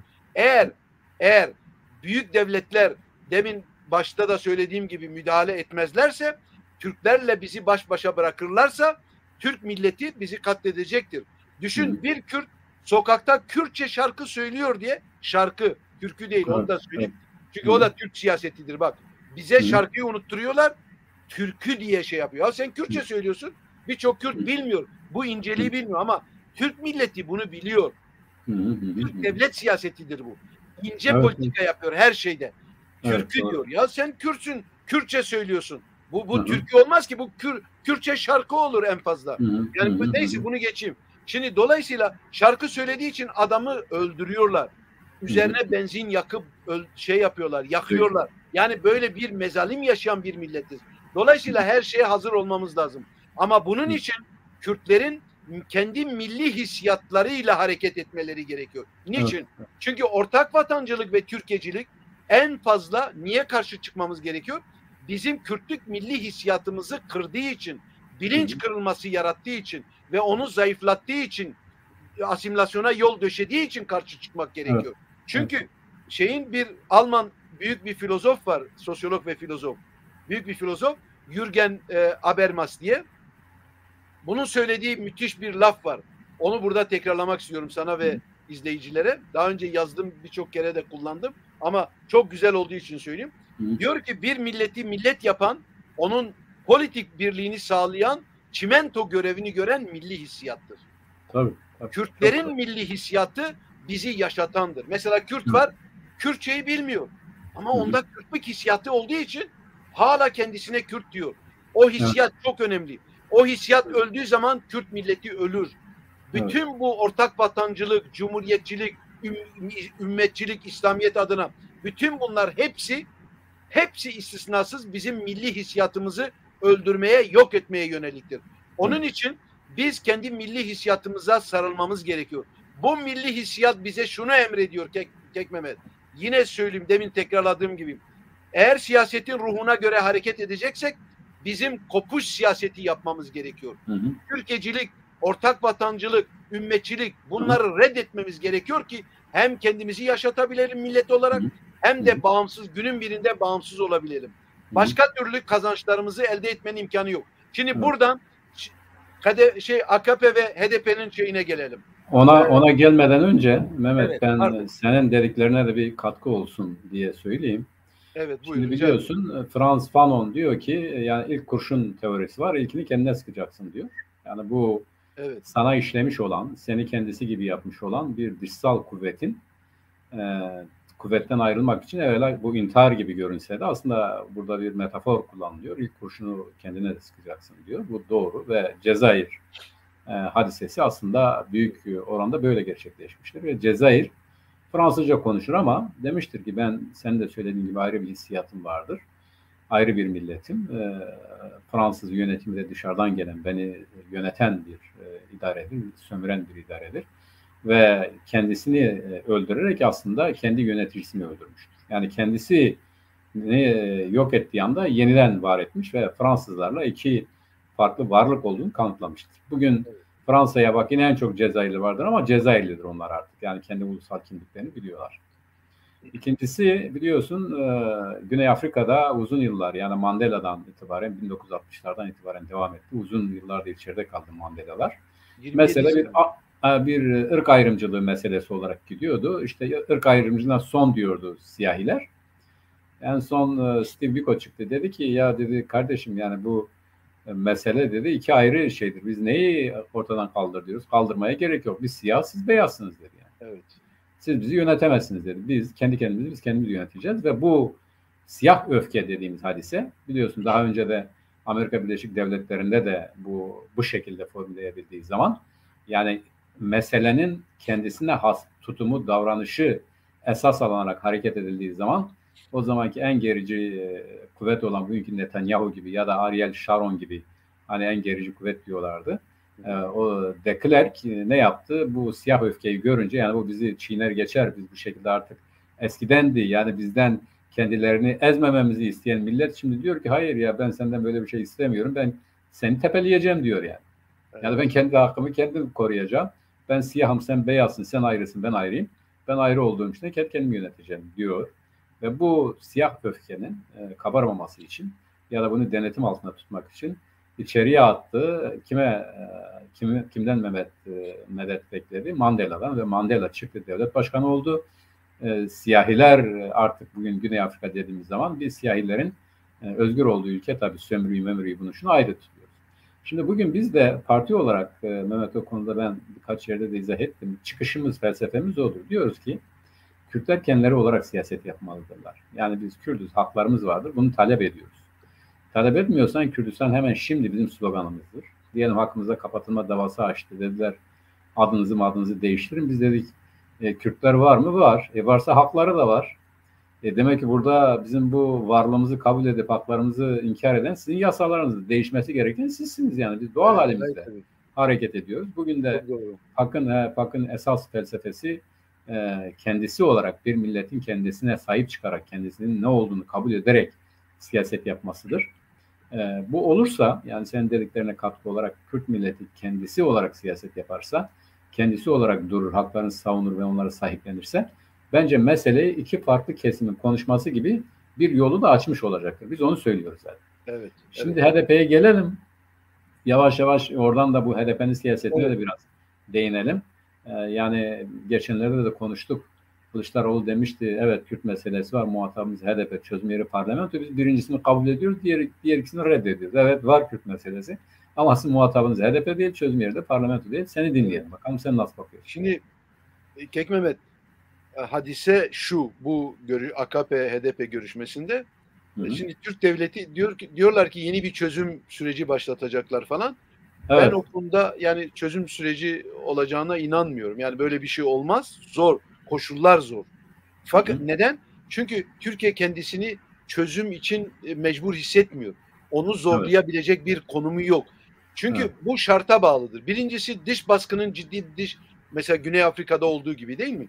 Ya da İsrail'de olduğu gibi Filistin meselesinde ciddi bir basıncın, dış basıncın olması gerekiyor Türkiye'ye, oralarda olduğu gibi. İkincisi Türk milletinin bölünmesi gerekiyor. Yani Türk milleti bugün yekparedir. Kürdistan meselesinde yekparedir. Onun bölünmesi gerekiyor. Bu bölünme olmadığı müddetçe yani ben ciddi bir şeyin ortaya çıkabileceğine ihtimal vermiyorum. Fakat, yani bölünmeden çok şöyle diyelim Mehmet, bu bölünme her zaman antipatiktir ya. Yani Türk milletinin Kürtlerin de kendisi gibi bir millet olduğunu ve haklarının olduğunu kabul etmesi lazım. Yani bu düşüncesinde bir değişim olması lazım. Tabii o zaten bölünmedir yani. Bunu kabul etmeyenler olabilir fakat bizim bölünme değil, olumlu anlamı kullanalım, değişmesi lazım yani. Bizi de kendisi gibi millet olarak görmesi lazım. Tabii. Kürt milletini kendisi gibi görmesi gerekiyor. Yani millet olarak kabul etmiyor. Varlığını önce kabul edecek. Varlığını kabul edecek. Bunu kanunlaştıracak. Dolayısıyla da orada sorun işte İsrail ve Filistinler'de olduğu gibi masaya oturulacak. İki karşılıklı millet olarak sorunu çözecekler. Şimdi görüşecekler ve çözüm bulmaya çalışacaklar. Şimdi ama Türk milleti millet olarak buna hazır değil. İktidardan bahsetmiyorum. Millet olarak buna hazır değil. Tabii. Devlet olarak. Tabii siyasi partileri hazır değil. Üçüncüsü Türk siyasetinin en üstünde piramit oluşturan Milli Güvenlik Kurulu diye tabir ettiğimiz asıl iktidar erki buna hazır değil. Yani Türk ordusunu kastediyorum. Hazır değil. Bunun hazır olması için yani dediğim gibi Türk toplumunda, milletinde bir alttan gelen bir baskıyla bir bölünmenin yaşanması gerekiyor. Dış baskıyla birleşip işte o zaman bir şeyler olabilir. Şimdi fakat buna rağmen AK Parti'nin ve HDP'nin görüşmesini şöyle önemsiyorum ben. Yani oradan bir şey çıkmaz, o ayrı bir şey. Ama Bahçeli'nin de onay verdiğine göre bir şeyler var Kek Mehmet. Düşünmek lazım. İşte o şunlar yansıdı. Sen yine konuşmalar katkı olsun. Dediler ki Perinçek bu İmralı'da Öcalan'ı ziyaret etmiş. Bilmiyorum. Yani spekülatif şey de olabilir. Spekülatif tabii canım. Yani ben senin sadece bilgin olsun diye söylüyorum. Dediler ki peki bunun şeyi nedir? Bunun nedir yani? Neden esinleniyor? Suriye'de Türkiye güç kaybediyor. Suriye'de PYD'nin yeniden Türkiye siyasetine Amerika'yı bırakması, Türkiye'nin siyasetine yönelmesi gibi bir istekleri varmış. Onun arkasında da şu oldu Mehmet. Hani doğru dedikodu olabilir ama bu Hasan Atilla APO'yu sorgulayan adam 2 tane program yaptı. Bir tane Ruat Mengi'ye röportaj verdi. Bir de uzun bir röportaj verdi bu Ruat Mengi'ye. Bir de bu Fatih Altaylı'nın programlar çıktı. Hani diyorlar ya düğün değil bayram değil nereden çıktı bu? Orada da nasıl sorguladığını falan filan anlattı ama böyle zaten daha önceden söylediği şeylerdi. Şimdi bunlardan hareketle de acaba bunun geri planında yolunda gitmeyen bir takım görüşmeler mi oldu? Sonra Perinçek geldi Mardin'de silahı bırakın siz bağrımıza basalım. Sonra geldi Diyarbakır'da sizi yine asacağız keseceğiz dedi. Evet. Bu hadiseler olunca millet ister istemez İmralı'da görüşme oldu. Bu görüşmeler olumlu sonuçlanmadı falan gibi bir senaryodan hareketle ya da bir dedikodu diyelim. Böyle bir basında orada burada yer aldı. Bunlar sana bir perspektif oluşturur diye aktardım. Şöyle Kekmehmet ben olayı şöyle hadiseyi böyle yorumluyorum. Şimdi o Hasan Atilla Uğur'un o şeyleri tekrar pişirip olayı basın daha geniş bir basın televizyon kanallarından vermesi falan manidar, anlamlı. Evet. O şunu gösteriyor. Yani AKP'nin de bu davranışı, Bahçeli'nin açıklamaları hepsi devlet içinde bir tartışmanın, çekişmenin olduğunu gösteriyor. Tabii. Şimdi AKP Erdoğan ve ekibinin başı masanın üstünde duruyor. Başı masanın üstünde duruyor. Bu seçimleri kaybederse kesinlikle kendisinden hesap sorulacaktır. Günah keçisi yapılacaktır ve Türkiye'deki bütün çıkmazların, olumsuzlukların bedelini ona ödetecekler. Bunu Erdoğan çok iyi biliyor. Ekibi ve Erdoğan ve ekibi çok iyi biliyor. Yandaşları da bunu çok iyi biliyor. Ama Kürtlerin oyuna ihtiyacı var. Kürtlerin oyunu alabilmesi için bütün bu manevralar o yüzden yapılıyor. Bir taraftan engellenmek isteniyor. Yani Abdullah Öcalan'a ilişkin o Atilla Uğur'un yaptığı açıklamalar Abdullah Öcalan'ın teşhire yöneliktir. Abdullah Öcalan'ın AKP'ye alet olmaması doğrultusunda ona baskı yapmadı. Ama öbür tarafta Selahattin Demirtaş olayı var. Faktörü var. O faktör de farklı bir rol oynuyor. Yalnız burada önemli olan Kürtlerin bu olayı kullanıp kendi talepleriyle AKP'nin önüne çıkması gerekiyor. Okey. Biz senin kelleni kurtaracağız ama şunu istiyoruz demesi lazım. Filistinlilerin İsrail'de yaşayan Arapların geçen bu ara hükümet olduğu. Yani bu seçimlerden önce bir hükümet vardı. Tabii oradan bir takım şeyler istediler. Tabii. Yair Lapid hükümeti vardı. Bu Yair Lapid'e Netanyahu'yla da görüştü Araplar. Ve görüşen de kim biliyor musun? Arap toplumunda İslami bir parti. Bu tuttu şartlarını koydu. Benim şartlarım şudur dedi. Bunu kim kabul ederse ben ona destek vereceğim. Evet. Netanyahu'yu tabii istemiyorlar ama ilk önce Netanyahu'yla konuştu. Sonra Yair Lapid ve ekibiyle konuştu. Onlar bir bloktular. Onlar kabul ettiler. Hatta hükümete aldılar. Düşünebiliyor musun? Evet. Aldı ama şartlarını aldı. Tabii. Şimdi Kürtler de öyle. Bizim için en acil olan şey nedir? Dil. Okulda, ana dilde eğitim. Tabii. Bu çünkü bizi asimilasyona son verecek. İkincisi mesela özgür konuşabilme, özgür örgütlenebilme değil mi? Yani bizim yasal tanınırlık. Evet, millet olarak kimliğimizin, varlığımızın tanınması. Bu bizi millet olarak tanımadır. Yolunu açacak. Şimdi bunların dayatılması lazım. Çünkü oyun çok büyük.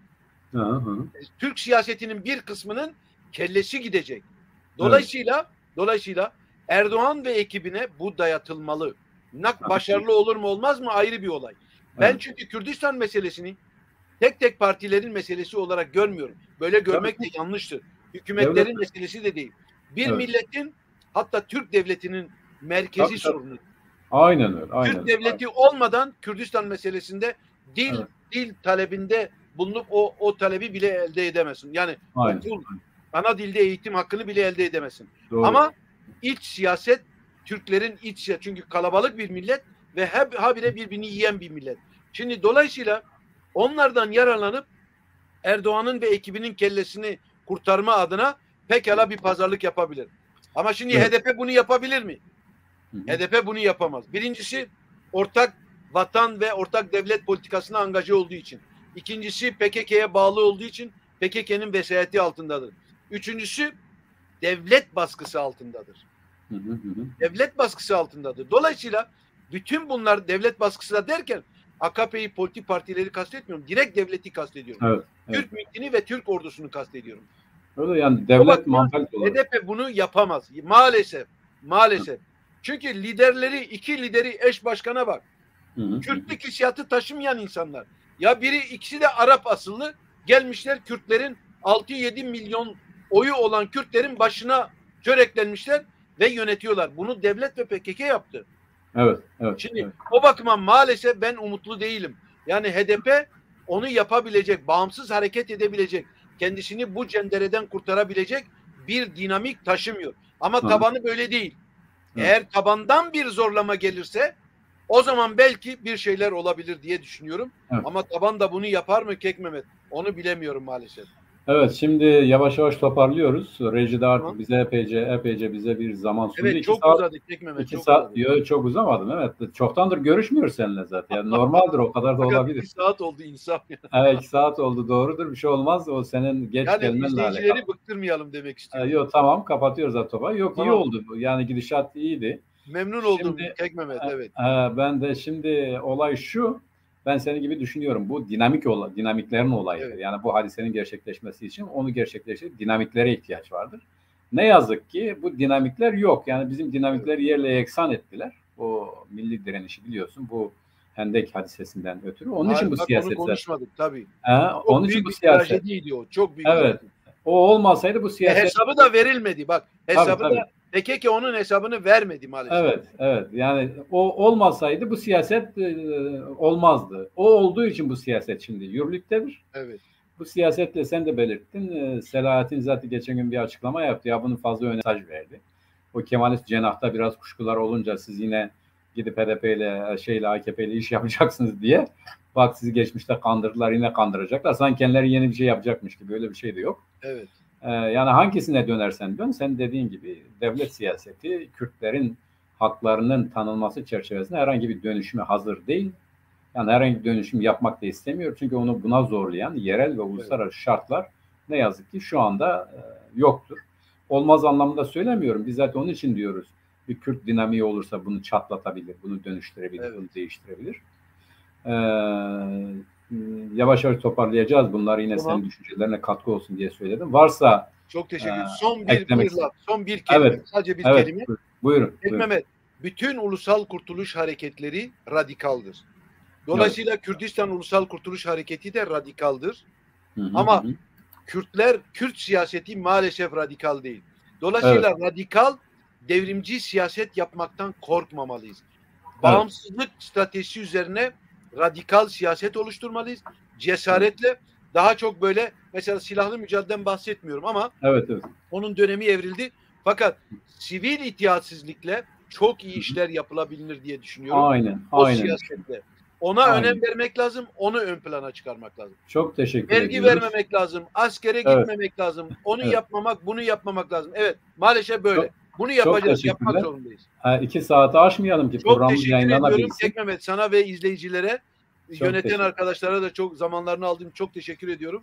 Umarım yararlı bir şey oldu. Çok teşekkürler. Çok yararlı oldu. İyi akşamlar, iyi geceler sayın seyirciler. Burada noktalıyoruz. Yeniden görüşmek üzere. İyi geceler. Selamlar. Hoşça kalın. Görüşmek üzere. Mehmet, görüşmek üzere. Hoşça kalın. Selamlar.